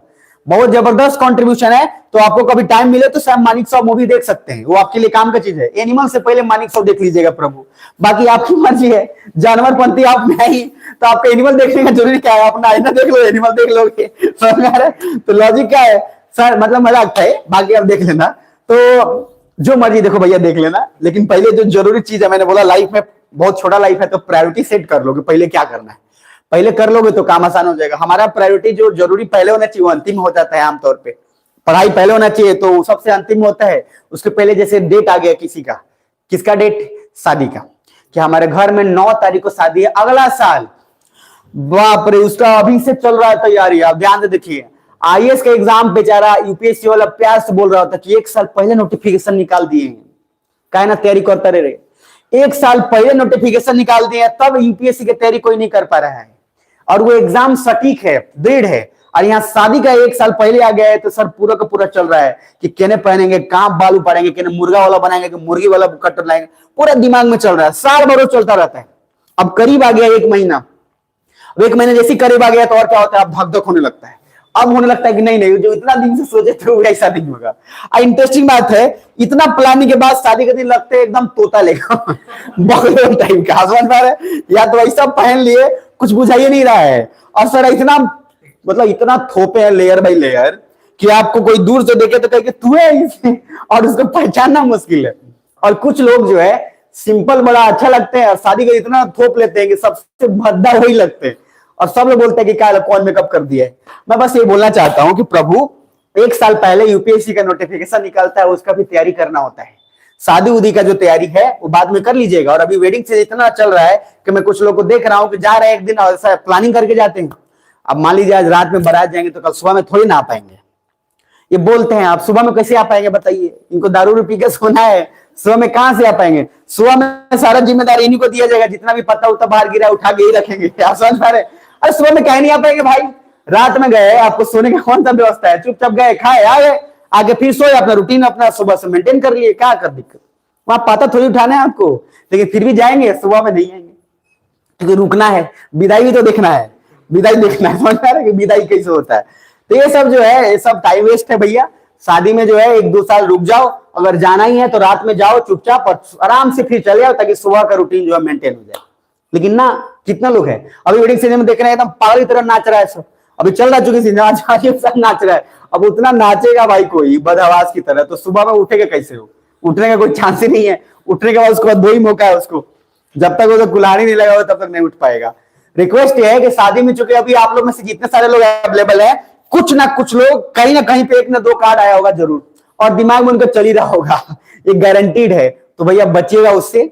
कुछ लोग जाके वहां पे भेलपूरी और पापड़ खाओ के आ जाते हैं, फिर गैस्ट्रिक का दवा लेके सो जाते हैं। तो ये सब जो चीजें हैं, बचिएगा आम आदमी का। इधर ऑपरेशन पूर्ण मलाई के तहत एयरफोर्स को पूरी तरीके से परमिशन दे दिया गया। और सुंदर जी का डिमांड, ये सुंदर जी देखिए क्या बोले थे, राजीव गांधी को बोले कि जब एयरफोर्स जा ही रहा है तो सिर्फ जाफना सिटी में ही क्यों, पूरा श्रीलंका में घुमा के आइए, ताकि श्रीलंका को भी पता चले कि मामला क्या है।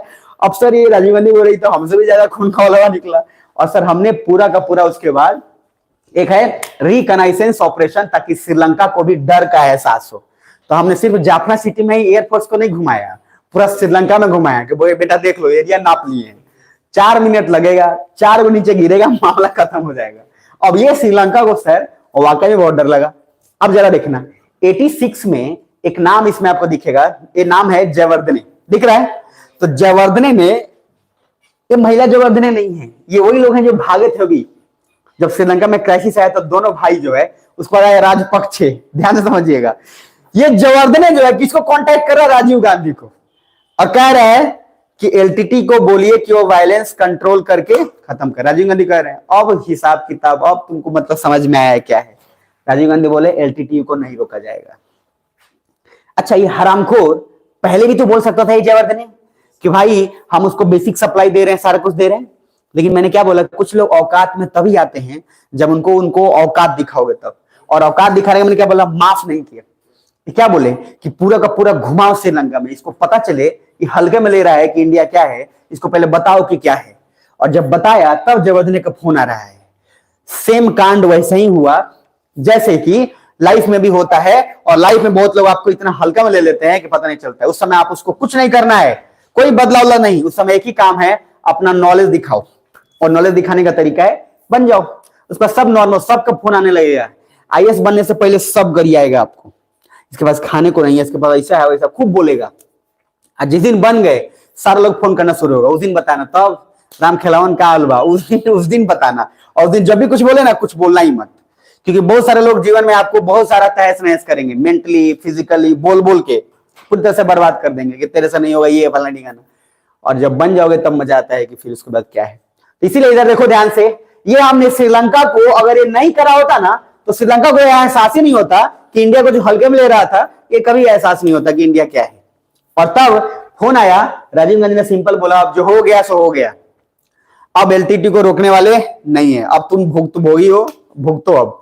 इधर फाइनली 1987 में जो है 29 जुलाई को इसला, ये ध्यान रखिएगा, एक इंडिया श्रीलंका एकॉर्ड साइन हुआ, जिसमें शांति स्थापना की बात हुई, बट राजीव गांधी के लिए महंगा पड़ने वाला था। जयवर्धन ने बोला कि प्रभु जो बोलिए सब हम जो है करने के लिए तैयार है। तो राजीव गांधी बोले कि अब जो है आंख दिखाया था हमको, तो आंख जो है तुम्हारा अब जो है निकाल के गोटियां खेलेंगे। इधर देखिए ध्यान से, जयवर्धन चाहता या श्रीलंकन गवर्नमेंट चाहता तो ये कभी भी नरसंहार नहीं होता। तो शुरुआत में ही सर इंडिया देखो ना, ट्रीटी ऑफ वर्सली से लेकर वर्ल्ड वॉर 1 से लेकर सब कुछ समझ चुका था, इसलिए पाकिस्तान के साथ भी ट्रीटी किया तो सब कुछ नहीं लिया। यहां पे इतना धर्म व्यवस्था था, फिर भी सब कुछ इतना कांड नहीं हुआ। इंडिया जानता था कि सबको दो, हमने भाषाई आधार पे क्यों बोला बनाने के लिए, फिर बाद में भाषाई आधार से अलग कर दिया, क्योंकि हम जानते थे कि विरोध होगा, इसलिए हमने धार्मिक आधार को नहीं चुनकर सोचा कि चलो भाषाई आधार पे ही सही जो है राज को बांट लेंगे, ताकि सबको बराबर का हक मिल जाएगा। लेकिन लॉजिक क्या है, ध्यान से समझना, श्रीलंका ने जानते बूझते ये किया। इसके पूछे, ये श्रीलंका को हिम्मत देने वाला कोई और नहीं था, बल्कि ब्रिटिशर्स थे, यूएसए थे, और पाकिस्तान तो पूछो मत, पाकिस्तान तो हरामखोरी का कोर्स किया हुआ ही है। इधर देखिए, अच्छा सोच के देखो मैप पे, पाकिस्तान कहां है और श्रीलंका कहां है, इमेजिन करो, सोचो पाकिस्तान और श्रीलंका का दोस्ती हो जा रहा है, लेकिन हरामखोर श्रीलंका हमारे पास है, उसका दोस्ती नहीं हो रहा है, और पाकिस्तान बगल में वो दोस्ती नहीं कर रहा है। इसको बोलते हैं क्या, इसको बोलते हैं सर जब इंसान के पास कुछ नहीं होता है। अरे देखो ना, नहीं होता है, फॉर्च्यूनर वाले को लोग गाड़ी दे देते हैं कस के, ये नहीं देखते हैं कि फॉर्च्यूनर वाला मेहनत कितना किया है। BMW जो लेके आया उसको गरिया देते हैं, देखो आगला नहीं नमूना का बेटा, अब बोल देता है उसको ऐसे जानबूझ के। लेकिन सर आप भी तो देखो कि आपकी औकात तो थी नहीं लेने की। तो सर जब अंगूर मिलते नहीं है तो अंगूर क्या है, खट्टे हैं। तो इसीलिए कभी भी आप किसी को जस्टिफाई मत करो।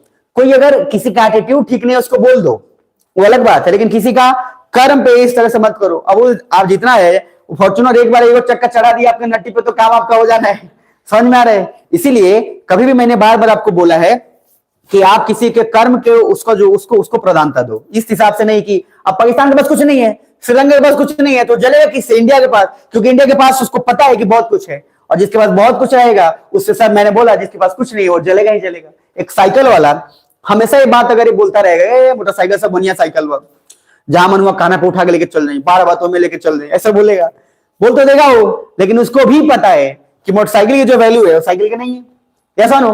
तो लॉजिक क्या है कि अगर कोई आदमी जिसके पास मोटरसाइकिल है तब ये बोले कि मोटरसाइकिल बेकार है, तो लोग उसकी बात को मानेंगे।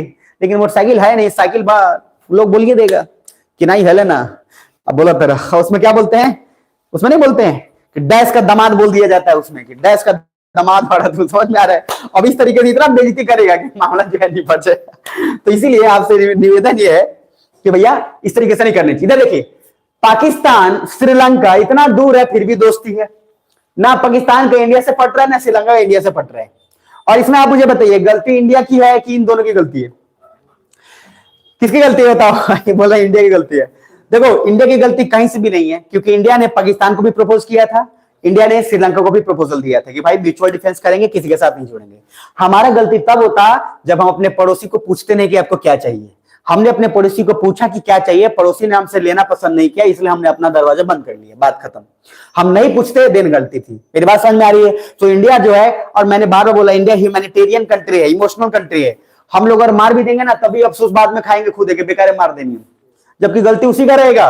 मार भी देंगे हम फिर भी हमको अफसोस होगा कि नहीं मारना चाहिए था। कुछ बुझा रहा है? तो अपन लोग तो वैसे कंट्री है, और फिर भी श्रीलंका को क्या लग रहा है कि भारत हम पे कब्जा कर लेगा। पता नहीं क्या है, बोल रावण सही है, रावण का खानदान सही है। आगे देखिए, फिर भी 29 जुलाई 1987 को बाद में जयवर्धन ने पूरी तरह से राजीव गांधी के सामने जो है बोल दिए, सरेंडर कर दिए कि बेटा अब आप जो बोलिए हम करेंगे, हमारा जो है मामला खत्म। तो सर राजीव गांधी बोल भी रहे थे कि ना कुछ दिन और रुको, आपके बार एयरफोर्स पूरा घर में घुसवा के भिजवाएंगे, समझ में आ रहा है, तब मामला बराबर होगा।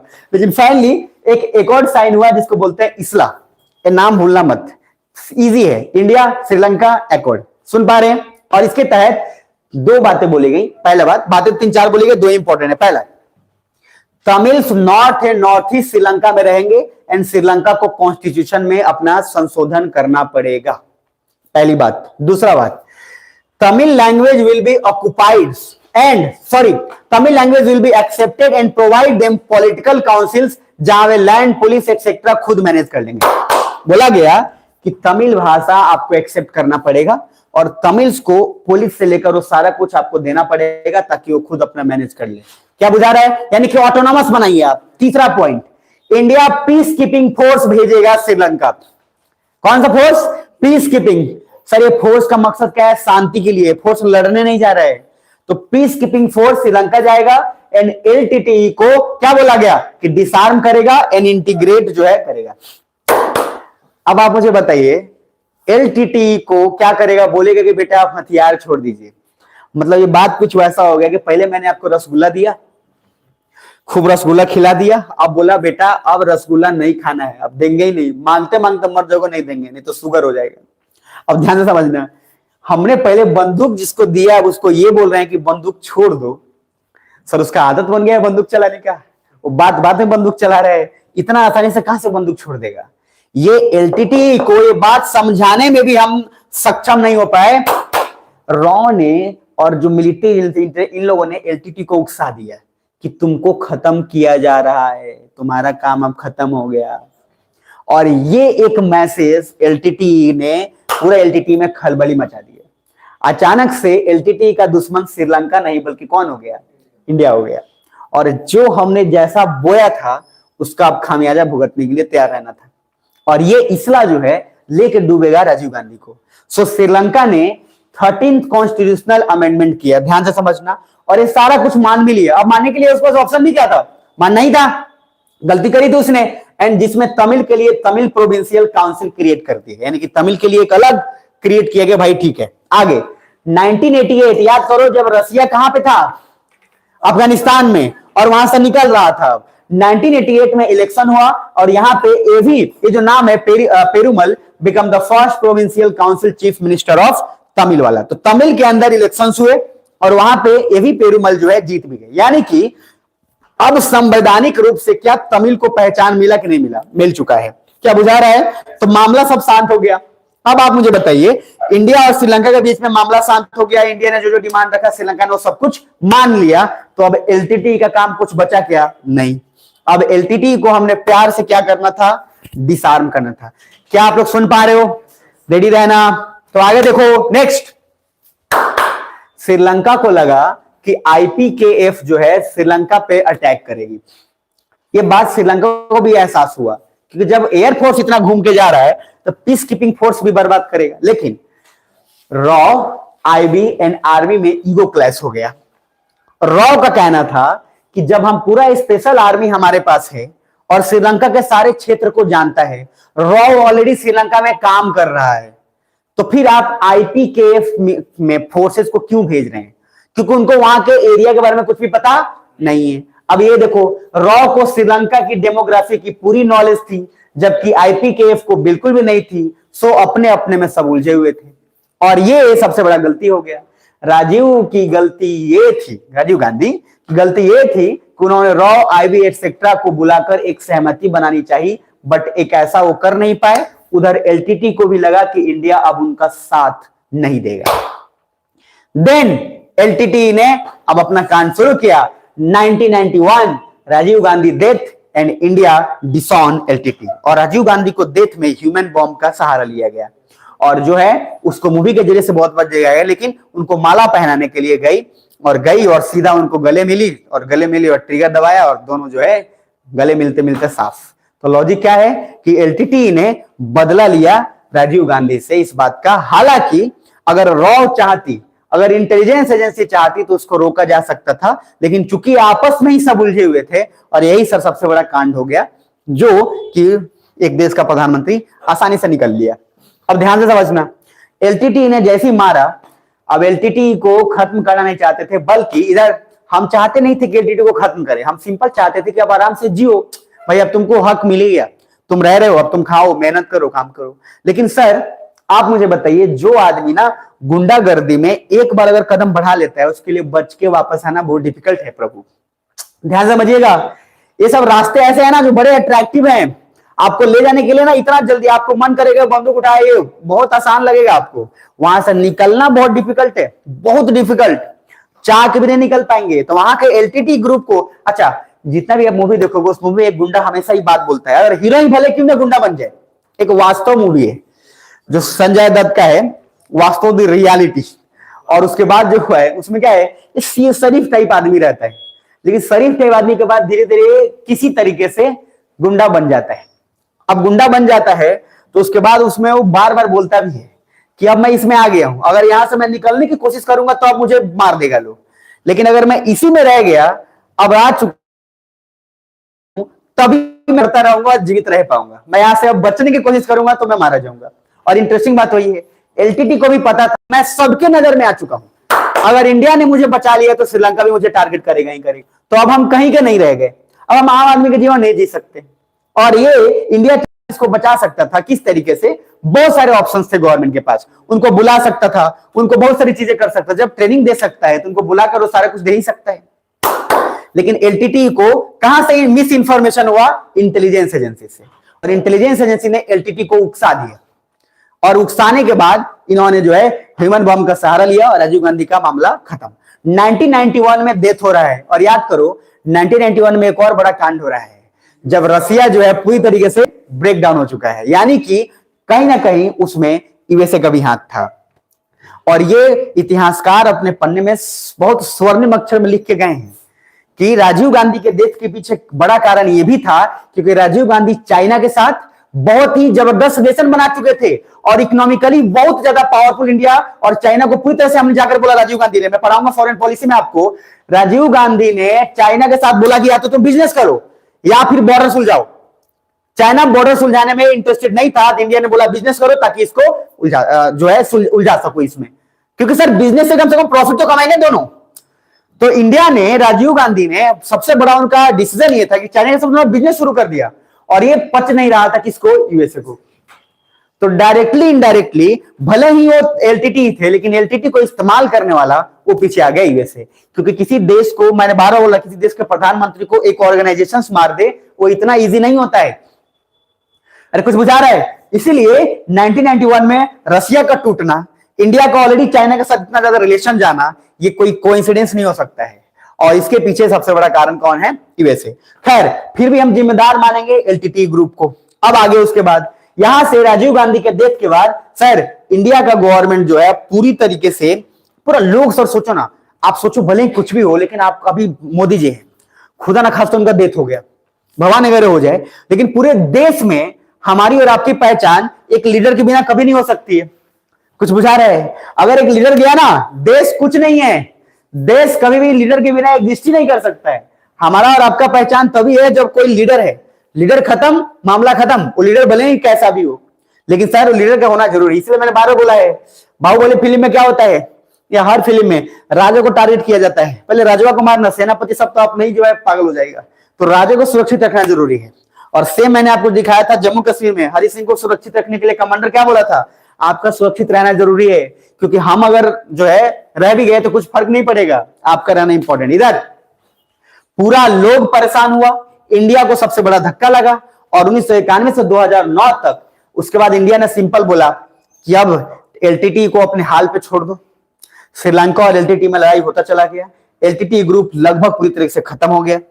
हालांकि पूरी तरीके से मानसिकता उसका आज भी खत्म नहीं है, आज भी छोटे मोटे संगठन उसके तर्ज पे चलते हैं, बदला लेने के लिए एन प्रभाकरण को और उन लोगों के ग्रुप को भगवान मानकर वो लोग करते रहते हैं। इसका थोड़ा सा जिक्र भी कुछ कुछ मूवीज में, कुछ कुछ सीरियल्स में दिखाए जाते हैं। अब इधर देखिएगा, तो लॉजिक ओवरऑल क्या हो गया, इंडिया ने बोला कि भाई हमारा जितना कांड था तमिल्स को वैल्यू दिलाना हमने दिला लिया, अब श्रीलंका जाने एलटीटीई जाने, तो हमने मामला जो है छोड़ दिया। दूसरा, जयललिता को भी हमने बोल दिया कि अब इसके बाद कोई इंटरेस्ट नहीं रहेगा तमिल्स में, अब हमने जो करना था वो कर दिया, और फाइनली श्रीलंका को अपने हाल पे छोड़ दिया गया। अब आप मुझे बताओ, श्रीलंका के पास सब कुछ वैसे भी बचा नहीं था, इकोनॉमिकली पॉलिटिकली थ्रैश हो चुका था, और अब यहां से दो चीज दिखेगा, land police were not given to Tamil, जो कि क्या पहले वादा किया गया था कि दिया जाएगा, नहीं दिया जाएगा, दिया जाएगा। अरे भैया जाग जाओ। तो land police were not given to Tamil as promise in the इस्ला, क्योंकि श्रीलंका सोचा कि Tamil become more powerful, Sri Lanka को लगा पावरफुल हो जाएगा। क्यों? श्रीलंका में भी अब दो ग्रुप डिवाइड हो चुका था, एक सिन्हालीज वाला और एक तमिल। आगे so scholars use the term 13+ and 13-, चूंकि 13 का यूज किया जाता है कि 13+ क्या है, 13- क्या है। 13+ मतलब यह है कि जो भी 13th अमेंडमेंट में बोला गया था उसको पूरा कर दिया गया, ठीक है, और पूरा कर दिया गया तब तो ठीक है, वो प्लस में हो गया, और जो बोला गया था वो पूरा नहीं किया गया तो 13- वर्ड यूज कर लिया गया। ये टर्म स्कॉलर्स ने इस्तेमाल किया। तो 13+ एंड 13-, सुन पा रहे हो, जो प्रॉमिस किया गया उतना नहीं दिया गया तो 13+ की माइनस, अरे हे पत्थर मुखी मूर्ति बोलिए, 13+ की माइनस, और जो बन गया जितना फुलफिल हो गया उससे ज्यादा भी हो गया तो क्या उसको बोलेंगे 13+। ये स्कॉलर्स ने टर्म दिया। आगे scholars articulated a position continuously constitutionally as 13+ that favors democracy development, मतलब कुछ चीजें प्रॉमिस किए गए थे उसको पूरा किया गया, कुछ चीजें पूरा नहीं किया गया। अब आप मुझे बताओ, इन सब के बावजूद एक टर्म लिखा हुआ है CAA, ये आएगा पॉलिटी में भी, बार बार मैं बोल रहा हूं, सिटीजनशिप अमेंडमेंट एक्ट। और सिटीजनशिप अमेंडमेंट एक्ट जब हुआ तो इंडिया ने तमिल को बुलाया क्या? नहीं बुलाया। आप मुझे बताओ, ऐसी स्थिति में इंडिया तमिल को क्यों बुलाएगा? क्योंकि तमिल अगर आ जाएगा तो श्रीलंका में जो हमने कांड किया वो कांड हम कभी कर ही नहीं पाएंगे। कुछ बुझा रहा है? अगर तमिल नहीं होते तो एलटीटी ग्रुप बन पाता क्या? नेवर, पॉसिबल ही नहीं था। इधर देखो, ऑपरेशन टॉर्च लाइट की सर्च लाइट कौन चलाया था? ये भूल ही नहीं पाएंगे आप, तो पाकिस्तान ने चलाया। हमने 1971 में जो आवामी लीग को सपोर्ट किया, शेख मुजीबुर रहमान को, तब सपोर्ट किया जब वो हमारे फेवरेबल कंडीशंस में था। अगर वो नहीं रहता तो हम नहीं सपोर्ट कर पाते। अगर हम जाकर खुद ही ग्रुप क्रिएट करते, कभी पॉसिबल नहीं था कि हो पाता। एलटीटी क्यों क्रिएट हो गया? क्योंकि एलटीटी ऑलरेडी श्रीलंका में था, हमने बस उसको सारा कुछ सप्लाई किया कि भाई बात खत्म कर। इधर देखिए, तो सर यहां तक मामला पूरा आया, कुछ बुझा रहा है? तो अभी तक जो पढ़ाए हैं उसमें अगर देखिएगा तो वो सारा कांड लगभग हो चुका है। राजीव गांधी का मामला भी हो चुका है। अब इसमें एक बड़ा आइलैंड वाला है, कच्चा तिबू आइलैंड, ये हमेशा न्यूज में आते रहता है। तो कच्चा तिबू आइलैंड जो है ये पहले जमींदार राजा रामानंद उनका था ये, क्योंकि राजा महाराजा लोग का बड़े दूर दूर तक होता था एरियाज, ठीक है। इसमें when zamindari system abolished then Sri Lanka said कि उसका है, जब मैरीटाइम बॉर्डर जो है डिसाइड हो रहा था, तो जब गए खत्म हुआ, डिवाइड हुआ, उसके बाद देश बनने लगा, तो सर ये श्रीलंका क्या बोला? मेरा है। लेकिन इधर 1976 में इंडिया एंड श्रीलंका ने एक एग्रीमेंट किया जिसमें सेड कि no one will do commercial activity Katchatheevu island पे, यहां रिलीजियस एक जगह बना दिया जाएगा, एंड इसके लिए बोला गया कि यहां पर ना तो फिशिंग अलाउ होगा और ना ही कुछ भी अलाउ होगा, मतलब ना तेरा ना मेरा, ये भगवान का। अरे जब जमीन का विवाद होता है, हम क्या बोले, बिहार में जमीन एक्वायरिंग करने का सबसे बेस्ट तरीका क्या है? एक बगल में हनुमान जी का वहां पे अगरबत्ती जला दीजिए और धीरे धीरे वहां पे बाउंड्री घेरिए, और फिर धीरे धीरे बाउंड्री घेरते घेरते कुछ चंदा लेकर मंदिर बनवा दीजिए हनुमान जी, हो गया जमीन। अब इसमें इतना क्या लूट लेना है? उसके बाद रहिए मस्त साधु बन के, आप समझ पा रहे? और साधु कैसा? महंत जी की तरह। कौन सा महंत जी? जो हिंदी साहित्य में पढ़ाए थे। आसाराम बापू नहीं बनना भाई, ध्यान से रहिएगा। तो लॉजिक क्या है? अगर हम ओवरऑल बात, अच्छा आप वो क्या सुन पा रहे हैं भाई? श्रीलंका निपटाने आए हैं आज, चाहे जो हो जाए जैसे हो। तो लॉजिक है ओवरऑल कि अगर हम बात करते हैं कि कच्चे तिबू आइलैंड को तो बोला गया कि इसको जो है तीर्थ स्थल की तरह बना दिया जाएगा, ना इंडिया का रहेगा ना श्रीलंका का रहेगा। तो सर यही बोला जाता है कच्चा तिबू आइलैंड किसी का नहीं हुआ। अब इंडिया और श्रीलंका का रिलेशन एक दो और चलते रहता है, जो आईएफएस का सबसे बड़ा जिम्मेदारी वाला काम, मछुआरों को इधर करना, मछुआरों को उधर करना। आईएफएस ऑफिसर बनिएगा, बड़ा मजा आएगा आपको, खूब मजा आएगा, समझ पा रहे? तो लॉजिक इधर देखिए, मोटिवेटेड रहोगे ना जब चीजों से, सर्विसेज से, एक ही कोई पोस्टर से नहीं बोलता है उसमें, 12th फेल मूवी में क्या बोलता है कि आईएएस के लिए सबसे ज्यादा जरूरी है मोटिवेशन। और जब मोटिवेशन नहीं मिल रहा हो, कोई आदमी को पता नहीं हो क्या कर रहे हैं, अरे दिमाग में एकदम कुछ रखो ना, बढ़िया सा कुछ सोच के रखो, तगड़ा सा। क्या सोच के रख सकते हो? बहुत सारा चीज सोच के रख सकते हो, जो मैं बार बार एक एग्जांपल लेता हूं कि ये सोच के रखो, अगर ये आपको इंस्पायर करता है तो किया, सिलेक्शन हो चुका है, सिलेक्शन के बाद का मत सोचो, सिलेक्शन के पहले का सोचो। सिलेक्शन हो चुका है और आपका लबासना का लेटर भी आ चुका है कि 13 तारीख को रिपोर्ट करना है, और उस समय आप पैकिंग कर रहे हो, और उसके पहले वो जो इंटरेस्टिंग चीज है ना, वो ज्यादा आपको एक्साइट करेगा। वहां पहुंचने के बाद कुछ नहीं होता, वहां बहुत काम करना पड़ेगा, मर जाओगे। समझ में आ रहा है? वहां पे कोई एक्साइटमेंट नहीं है। लवासना की ट्रेनिंग के अंदर आपको लगभग, मैंने बोला, सारा भाषा उसे सिखाई दीजिएगा। दिमाग खराब हो जाएगा, दिमाग का दही होगा। आप सोचते हैं हम तो आए थे बंदर उधर देखने, कोई बंदर तो नहीं, आपका शकल बंदर की तरफ हो जाएगा। लवासना का जितने भी लोग वीडियो वहां पे भेजता है, तो सर देखेगा उसके खिड़की पे बंदर है, और बंदर जो टक टक कर रहा है इधर सामने से, वो भी शीशा पे टक टक कर रहा है, क्योंकि मसूरी एरियाज में बंदर एकदम पाए जाते हैं। वहां रोड पे चलते, बस पे चल के आपका प्रसादी छीन लेगा। तो सर वहां पे बहुत नॉर्मल है, कॉमन चीज है उत्तराखंड के अंदर। तो इसीलिए लवासना का मजा से पहले ये एक साइट आपको और कर रहा है कि बस 13 तारीख को है और सामान पैक करो, सब लोग पूछ रहा है कब जाएगा बा, और आप गांधी मैदान में घूम रहे हैं, आप उधर ऐसे ऐसे जगह पे घूम रहे हैं जो अब तक कम वक्त गए नहीं, और सब लोग बोल रहे हैं आप ही हैं, और आप बोल रहे हैं बार बार हमारा रैंक 49, और आप सबको एकदम जवाब दे रहे हैं। वो सिनेरियो मस्त होता है। ट्रेनिंग के बाद फिर चीजें अलग हो जाती हैं, वो लाइफ अलग हो जाएगा। फिर वहां पे आपको दूसरे तरीके से अपने आप को एडजस्ट करना पड़ेगा। ट्रेनिंग से पहले तक आप जो है उसको एंजॉय कर लो। इसलिए टॉपर देखो ना, पूरा मीडिया में छाया रहता है भाई, सूतने नहीं देता है मीडिया वाला उसको। जब वो टॉपर रैंक 1 2 है, वो तो सो ही नहीं पा रहा है। अब ये कोई इंटरव्यू दे रहा है, दूसरा दस्तक दिए जा रहा है। और देखो उसका, जितने भी टॉपर को देखोगे बहुत कम ही आपको टॉपर जो है लगेगा बिना नींद से, सब लगेगा बिना नींद से आके बोल रहा है, भकुआइल है सब। 5-10 दिन बाद जब सारा माहौल शांत हो जाता है, तब जाकर फिर टॉपर रिफ्रेश आपको दिखेगा, लवासना में वीडियो आएगा। तो इसीलिए मैंने बोला कि वो चीजें एक्साइट कर लो। इसके ज्यादा अगर कुछ और एक्साइट करता है तो भी आप देख लो कि भैया जा रहे हैं और कहीं पे भी लाइफ बदल दी है किसी का। आपके सामने कोनो गरीब दिख रहा है, अभी आप कुछ नहीं कर पा रहे हैं, आईएएस हैं, एक बार उठाए बोल ले जाए साइकिल ले जा, या दे दिए उसको कुछ भी, मामला जो है आसान हो जाएगा। तो इस तरीके की चीज अगर एक्साइट करता है तो बढ़िया चीज है। ये भले ही रियलिस्टिक नहीं हो, भले ही आइडियलिस्टिक हो, लेकिन सोच के कर जाओ। नील बटे सन्नाटा में भी क्या उसको क्या हाईलाइट करता है, उस औरत को जो उसमें है सहायक है ना, चंदा सहायक कुछ करके है ना, नील बटे सन्नाटा में क्या, जब जब गाड़ी देखती है डीएम का, तब तब वो क्या है, मोटिवेट हो जाती है। उसका भी मोटिवेशन लो होता है, लेकिन जब गाड़ी देखती है तब मोटिवेट हो जाती है। और इस डीएम का गाड़ी, सर डीएम का गाड़ी की खासियत क्या है, बोलेरो भी है ना, बोलेरो, बिना अगर डीएम उस पर लिखा हुआ नहीं है तो बोलेरो एकदम खटारा लगेगा। लेकिन बोलेरो वही, स्कॉर्पियो वही खटारा, खाली एगो नंबर प्लेट और नेम प्लेट लगा दिया डीएम एसडीएम, उसका खूबसूरती बढ़ जाएगा उससे। वो स्कॉर्पियो ही लगेगा भाई, दूसरा गाड़ी है, वो स्कॉर्पियो दिखेगा ही नहीं। जबकि ऐसा कितना स्कॉर्पियो लोग उससे बढ़िया बढ़िया लेके घूम रहे हैं जिसका कोई वैल्यू नहीं है। लेकिन खटारा बोलेरो, उसमें सिर्फ नंबर प्लेट लगा दी, वो अलग ही सारा अट्रैक्शन करता है। क्या मैं गलत बोल रहा हूं? और इस वजह से सर उसका वैल्यू उस प्लेट से बढ़ जाता है। तो मतलब क्या है, अगर इस सब चीजों में ठीक है, ख्याली पुलाव बनाइए, इस सब चीजों से एक्साइट होइए और पढ़ते रहिए, मजा आएगा। और नहीं तो सर अगर मोटिवेशन का रीजन ही नहीं है, काय बन रहे हैं, काय बन जाएंगे, कुछ बोले कोई पूछे काय नहीं, कुछ भी है, अगर ऐसा चल रहा है तो भी मामला बेकार है, कुछ नहीं होना है आपका। इससे जब कोई बोले कितना मजा आ रहा होगा जब उठ रहे होंगे गांव में, जा रहे होंगे, लोगों का समस्या सॉल्व करेंगे, इस तरीके का बात अगर कर रहे हैं, नहीं भी आ रहा है फीलिंग फिर भी बोल रहे हैं, तो फीलिंग्स आ जाएगा। अरे भाई फीलिंग लाओ, बात खत्म, क्या दिक्कत है। आगे तो ओवरऑल हम बात करते हैं कच्चे तिब्बू के बाद। तो आईएफएस ऑफिसर का इधर जयशंकर जो है, इस जयशंकर क्या बोल रहे थे, और शशि थरूर ने, दोनों का स्टेटमेंट मैंने मिलाया था इंटरव्यू के पहले, तो दोनों ने सेम बात बोला था कि मुझे मजा आ रहा था कि मैं, कितना अच्छा है कि श्रीलंका में पोस्टेड हूं, फिर तुरंत कुछ सालों बाद जापान में पोस्टेड हो गया, और मुझे इस बात में मजा आ रहा था कि मैं इंडिया को रिप्रेजेंट कर रहा हूं, और वहां पे जो बोल रहा हूं वो सारा लोग सुन रहे हैं, क्योंकि इंडिया की तरफ से मैं अपने आप को रिप्रेजेंट कर रहा हूं। और ये आईएएस ही दे सकता है। और उनका जो एक्साइटमेंट उस लेवल पे चेहरे पे आता है, वो मजेदार किस्म का होता है। जैसे अब्दुल कलाम का था कि एरोनॉटिकल इंजीनियरिंग उनका फेमस चीज है, फेवरेट चीज है, जहां मजा आता है देख देख के।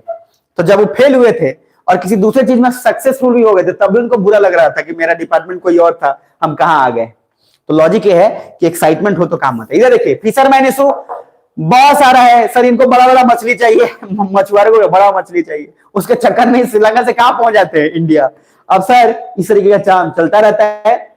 दूसरा, बड़ी मछली के चक्कर में ये लोग इधर उधर आ जाते हैं। देन उसके बाद ध्यान दिख रहा है आपको, DRR दिख रहा है, तो जो से बोले ना, तो डी फॉर डिटेंशन, उसके बाद आर फॉर रिपोर्ट एंड उसके बाद रिलीज। तो आप आईएफएस ऑफिसर हैं, अब आपको पता चला कि भाई इंडिया का मछुआरा आ गया है श्रीलंका में। अब सर आपको क्या किया गया, उसको डिटेन किया गया, पकड़ा गया, रिपोर्ट किया गया। रिपोर्ट करना जिम्मेदारी है, अरे बोला भी था वहां पे आईसीजे, याद है कुलभूषण यादव का केस जहां पे पाकिस्तान ने रिपोर्ट नहीं किया था, तो रिपोर्ट किया, पता चला ये तो मछली के लिए आया था, रिलीज कर दिया गया। यहाँ नीचे देखिए आईएफएस ऑफिसर यहाँ फिशरमैन को रिलीज करते रहते हैं। तो भाई भी विदेश सेवा में जाइए और मछुआरे को छुड़ाते रहिए। क्लियर है? नेक्स्ट लास्ट 201 दिख रहा है, कौन फैक्टर दिख रहा है ऊपर? हम क्या बोले, चाइना से बच नहीं पाएंगे आप। China factor in India and Sri Lanka वाले रिलेशन में दिख पा रहा है कि नहीं दिख रहा है? जो से बोलो जैसा नो। अच्छा, जो लोग चश्मा पहनते हैं तो बहुत सारे जो पहने हुए लोड मत लेना, तो चश्मा वाले लोग को बहुत अलग अलग तरीके से मजाक उड़ाया जाता है। जैसे कुछ लोग चश्मिश बोल देता है, मैंने सिंपल सा लालटेन लगा लिया है, टीना का चश्मा लगा लिया है, ऐसा बहुत सारा बोल देता है। रैगिंग जो होता था कॉलेज के दौरान, ठीक है। तो ऐसा है कि अभी लास्ट पेज पे है हम लोग, इसको खत्म कर लेते हैं, उसके बाद फिर मामला निपटाते हैं। सिगरेट वाला रैगिंग का जो है आप सुनोगे नहीं कि जैसे सीनियर लोग पूछता है कि सिगरेट पीता है, बोलेगा नहीं। तो मतलब कॉलेज में नियम होता है कि इंजीनियरिंग कॉलेज में स्पेशली नियम होता है कि आपको सर बोलना है सीनियर को, हर हाल में सर बोलना ही बोलना है। सर के अलावा भैया बोल दिया गलती से तो सर बड़े दिक्कत हो जाएगा आपको। बहुत बहुत गाली देगा वो, बहुत गाली करेगा, भैया लगता हूं मैं तेरा। अरे भैया अब क्या करेगा, चाचा बोलूं। अब बहुत सारा जूनियर भी तो ऑकवर्ड जाता है ना, जूनियर भी तो हीरोबाजी, फिल्म में हीरोबाजी भी तो दिखाना होता है। अब सर क्या करते हैं, बोलते कि चल ले सिगरेट पी, बोलता नहीं पीते हैं, पी। उसके बाद 2 थप्पड़ देगा कस के या फिर डांट देगा कस के, अब आप लेके सुस्काने लगिएगा। अब जैसे ही सुस्काने लगे फिर 2 थप्पड़ मारेगा, कहेगा सीनियर के सामने सिगरेट पीता है। अब सर क्या है, आपके पास कोई ऑप्शन नहीं है, मेन उनका मामला ये होता है कि उनको पीटना होता है, और बस वो पीटी लेंगे। कोई मतलब जिसको पीटना है वो तो पीटी लेगा, क्या बहाना है उसके पास, कुछ नहीं चलेगा।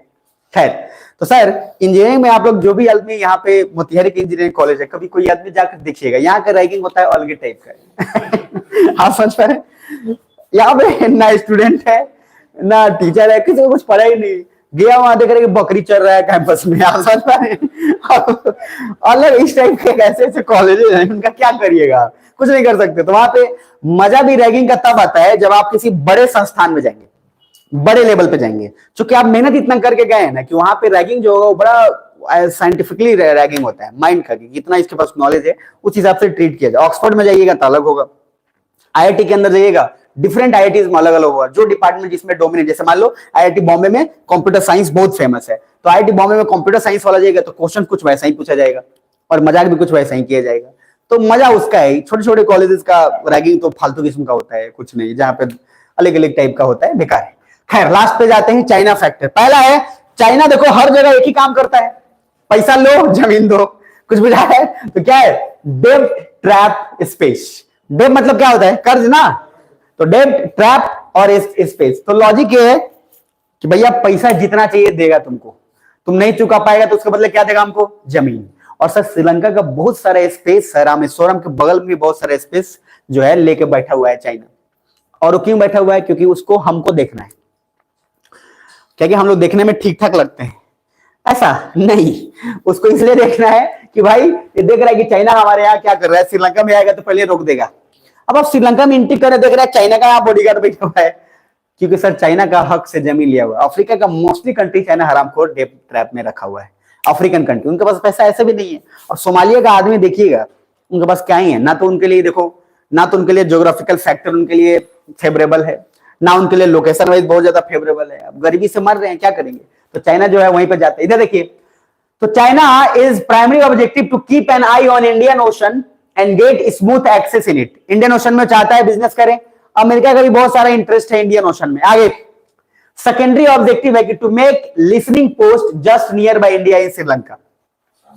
चाइना एक तरीके से इंडिया को जरूर घेर रहा है, बट इंडिया भी अपना काम कर रहा है, क्योंकि इंडिया जानता है कि चाइना की जो बीआरआई या डेब्ट ट्रैप पॉलिसी एक पॉइंट से ज्यादा हेल्प नहीं कर पाएगी किसी को।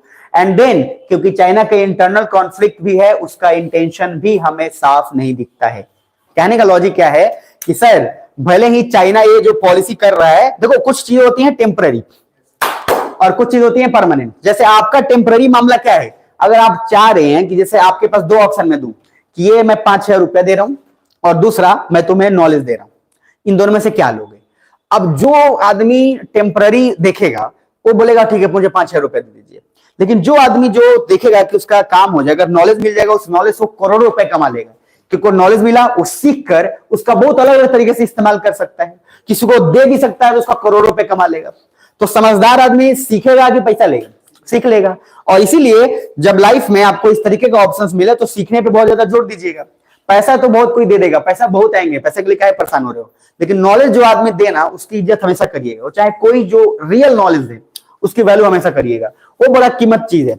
पैसा देना मेरे लिए या किसी के लिए भी, सच बता रहा हूं, आसान है कि पैसा लो पिंड छोड़ो, लेकिन आपसे कोई बोले ना कि 1 साल पढ़ा दो हमको, वो नहीं हो पाएगा किसी से भाई। वो पैसा दे देगा आपको लेकिन सिखा नहीं पाएगा, आपका बड़ा भाई नहीं सिखा पाएगा, और किसी का बात क्या छोड़ो, आपकी बड़ी बहन, आपके बड़ा जो घर में नहीं सिखा पाएगा। घर में आपके पापा हो सकते हैं आईएएस ऑफिसर हो, टीचर हो या फला, लेकिन आपके पापा कभी आपको पढ़ा ही नहीं पाएंगे, गारंटीड। वो पैसा दे देंगे कि जाके तो पढ़ ले, राम खेलाओ सिंह लगे, लेकिन सर वो आपको पढ़ा नहीं पाएंगे, क्योंकि अपनों को एफर्ट लगता है पढ़ाने में, और पढ़ाना 1 साल तक है, पढ़ाना 1 दिन का नहीं है। पैसा एक बार देना है, फ्री हो जाना है मेंटली। इसलिए जो आदमी नॉलेज आपको दे रहा हो, और रियल नॉलेज कुछ भी नहीं, उसकी रिस्पेक्ट और उसकी वैल्यू हमेशा करिएगा, लाइफ में आगे बढ़ जाइएगा। ओवरऑल हमारा यहाँ पे सिलेबस जो है खत्म होता है श्रीलंका का। क्लियर है यहाँ तक? तो अगर हम पूरी श्रीलंका की बात करें तो आपको आराम से जो है दिमाग में बस गया है, और इसको खटाक से समझ लेना है। जिन लोगों को भी मैंने बोला है नोट्स में पूरा पॉइंट लिख लेना है, वो लोग लिख लीजिएगा, बाकी मर्जी आपकी है, आपको जो अच्छा लगे करिए।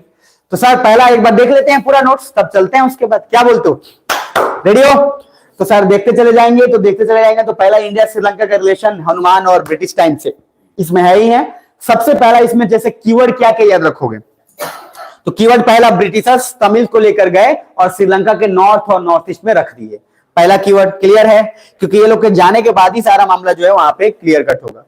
तमिल पॉपुलेशन में ज्यादातर हिंदू मुस्लिम सब थे, लेकिन मैंने बोला क्रिश्चियनिटी को प्रमोट ज्यादा करके किया गया ताकि अंग्रेजों के प्रति वफादार रहे। अच्छा मुझे बताइए, अंग्रेज 47 में गए कहां से? श्रीलंका से।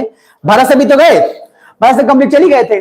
और श्रीलंका अगर मान लीजिए 48 में आजाद हो रहा है, और 48 में आजाद हुआ और फिर 49 में वापस आ गया, तो ये दिखाता है आपको कि अंग्रेज क्या कंप्लीट छोड़ के जाना चाहते थे? नहीं, उनका नियत हमेशा यही रहा। इंडिया में वही तो काम करके गए, किसको भी याद किया? इंडिया पाकिस्तान दुगो बना के गए कि जहां जहां होगा वहां वहां हमको बुलाएगा, वही सरकार करके गया है वो।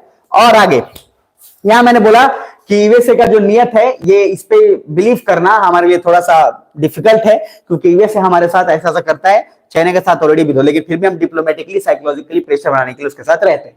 आगे पूरा का पूरा मामला 1972 श्रीलंका ने अपना नाम चेंज कर लिया, सिलोन से क्या कर लिया? श्रीलंका कर लिया। आगे आते हैं तो हमने बहुत सारे ट्रीटी किया, उस ट्रीटी में श्रीलंका ने हमें हामी तो भर दिया है, जिसमें मैंने बोला था एक तो जो 1940-50 के आसपास, और लाल बहादुर शास्त्री 1964, याद रहेगा?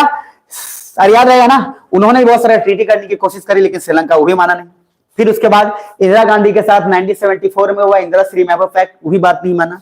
हम बदला लेना चाहते थे 1971 का, जिसमें श्रीलंका ने मदद किया था, किसका? पाकिस्तान का। और उसका मदद लेने के लिए, सॉरी, उसका बदला लेने के लिए हमने उसके बाद फाइनली आगे 2 ग्रुप क्रिएट किए। एक का नाम था एलटीटी, दूसरा क्या था? टीलो। टीलो पॉलिटिकल प्रेशर बनाता था, एलटीटी उसको वायलेंस करके सपोर्ट करता था। यहां तक क्लियर है? वी प्रभाकरन का नाम ध्यान रखिएगा। और ये एलटीटी उसके बाद फाइनली बाद में एलटीटी जो है, जिसका मेन गढ़ जाफना सिटी में था, जिसको पाकिस्तान ने बोला, वहां पे अटैक करवाया गया और वहां का बेसिक सप्लाई बंद किया गया, तो राजीव गांधी ने वहां पे आगे एक्शन लिया। क्लियर है? यहां तक उन्होंने ऑपरेशन पू मलाई चलाया, और पू मलाई के तहत सारे लोगों को बेसिक चीज वहां पे दिया गया। यहां तक बोला गया था कि श्रीलंका रोके तो पूरे श्रीलंका को बर्बाद कर देना है। क्लियर है? ये बात सुनकर श्रीलंका का जो है दिमाग खराब हो गया, और दिमाग खराब होने के बाद पाकिस्तान और सब लोग पीछे हट गया। पाकिस्तान को डर इस बात का था कि अगर हम ज्यादा इसमें हुए तो हमारा ही जो एरिया है वो हमारा ही निकल जाएगा हाथ से, तो इसलिए वो निकल लिया वहां से जल्दी। यूएसए को ज्यादा इंटरेस्ट था नहीं, क्योंकि उसको उसमें बेनिफिट नहीं मिल रहा था। आगे फाइनली श्रीलंका के जो है झुक गया लोग, और फाइनली उसके बाद एक हुआ एग्रीमेंट 29 जुलाई 1987, और इसमें आपको 2 चीज मिलेगा इसला के तहत कि सर नॉर्थ ईस्ट और नॉर्थ वाले ग्रुप जहां पे तमिल है उनको एक अलग प्रोविंस बनाइए, उसको लैंड पुलिस वगैरह दीजिए, वहां पे सारा कुछ करिए। और बाद में बोला गया कि एक शांति दूत का आदमी जाएगा, कहां जाएगा? श्रीलंका में, और एलटीटी ग्रुप का जो है डिसआर्म करेगा। कुछ बुझा रहा है यहां तक? फाइनली आगे जाने के बाद 2 चीज मिलेगा, रॉ आईबी का कॉन्फ्लिक्ट दिखेगा, जिसके चलते एलटीटी ग्रुप जो है राजीव गांधी का डेथ 1991 में हो जाएगा, और यहां से फिर आपको दिखेगा कि सर अब देखो सब लोग साइड हो चुके हैं, देश भी पूरा है और तमिल भी अब डिमांड नहीं कर रहा है, तो हमने इसीलिए तमिल को एनआरसी में नहीं डाला, क्योंकि तमिल को एनआरसी में डालते तो श्रीलंका हमारे साथ कब क्या कर दे उसको कोई भरोसा नहीं है, तो हम लोग उसको एक अपना बेस मान के चलते हैं। यहां तक डन। अब आगे आते हैं तो दो चीज मिलेगा, 13 प्लस 13 माइनस। जो अमेंडमेंट में बात की गई थी, जो फुलफिल किया गया उसको 13 प्लस बोलते हैं, और जो नहीं फुलफिल हुआ वो उसको बोलते हैं क्या, 13 माइनस। क्लियर है? अब उसके आगे के बात बढ़ाते हैं। देन उसके बाद ये टर्म स्कॉलर्स का ही है। फिर फाइनली आगे बढ़ते हैं सिटीजनशिप अमेंडमेंट एक्ट। कच्चा टिब्बू आइलैंड जमींदार राजा रामानंद जी का था, बाद में इसको क्या बना देगा, पिलग्रिमेज स्थान, तीर्थ स्थल टाइप का बना देगा, ना इंडिया का ना श्रीलंका का। बाद में फिशरमैन का इशू, आईएफएस ऑफिसर बनिए, मछुआरी इधर उधर करिए। क्लियर है यहां तक? और लास्ट में चाइना फैक्टर, चाइना उसी तरह से हमारे लिए श्रीलंका में अपना जगह जो है अक्वायर करके रखा है ताकि हम पे फ्री रख सके। यहां तक डन। तो श्रीलंका हो गया खत्म, बाकी इसका आगे क्लास कल कंटिन्यू होगा, कल करते हैं। क्लियर है? फिर से बोल रहा हूँ, नोट्स में इधर साइड का लिख के रख लीजिएगा। मजा आया जैसे बोले ना, तो सर आज यहां तक रखते हैं, कल फिर आगे बढ़ेंगे। ठीक है जी, चलिए।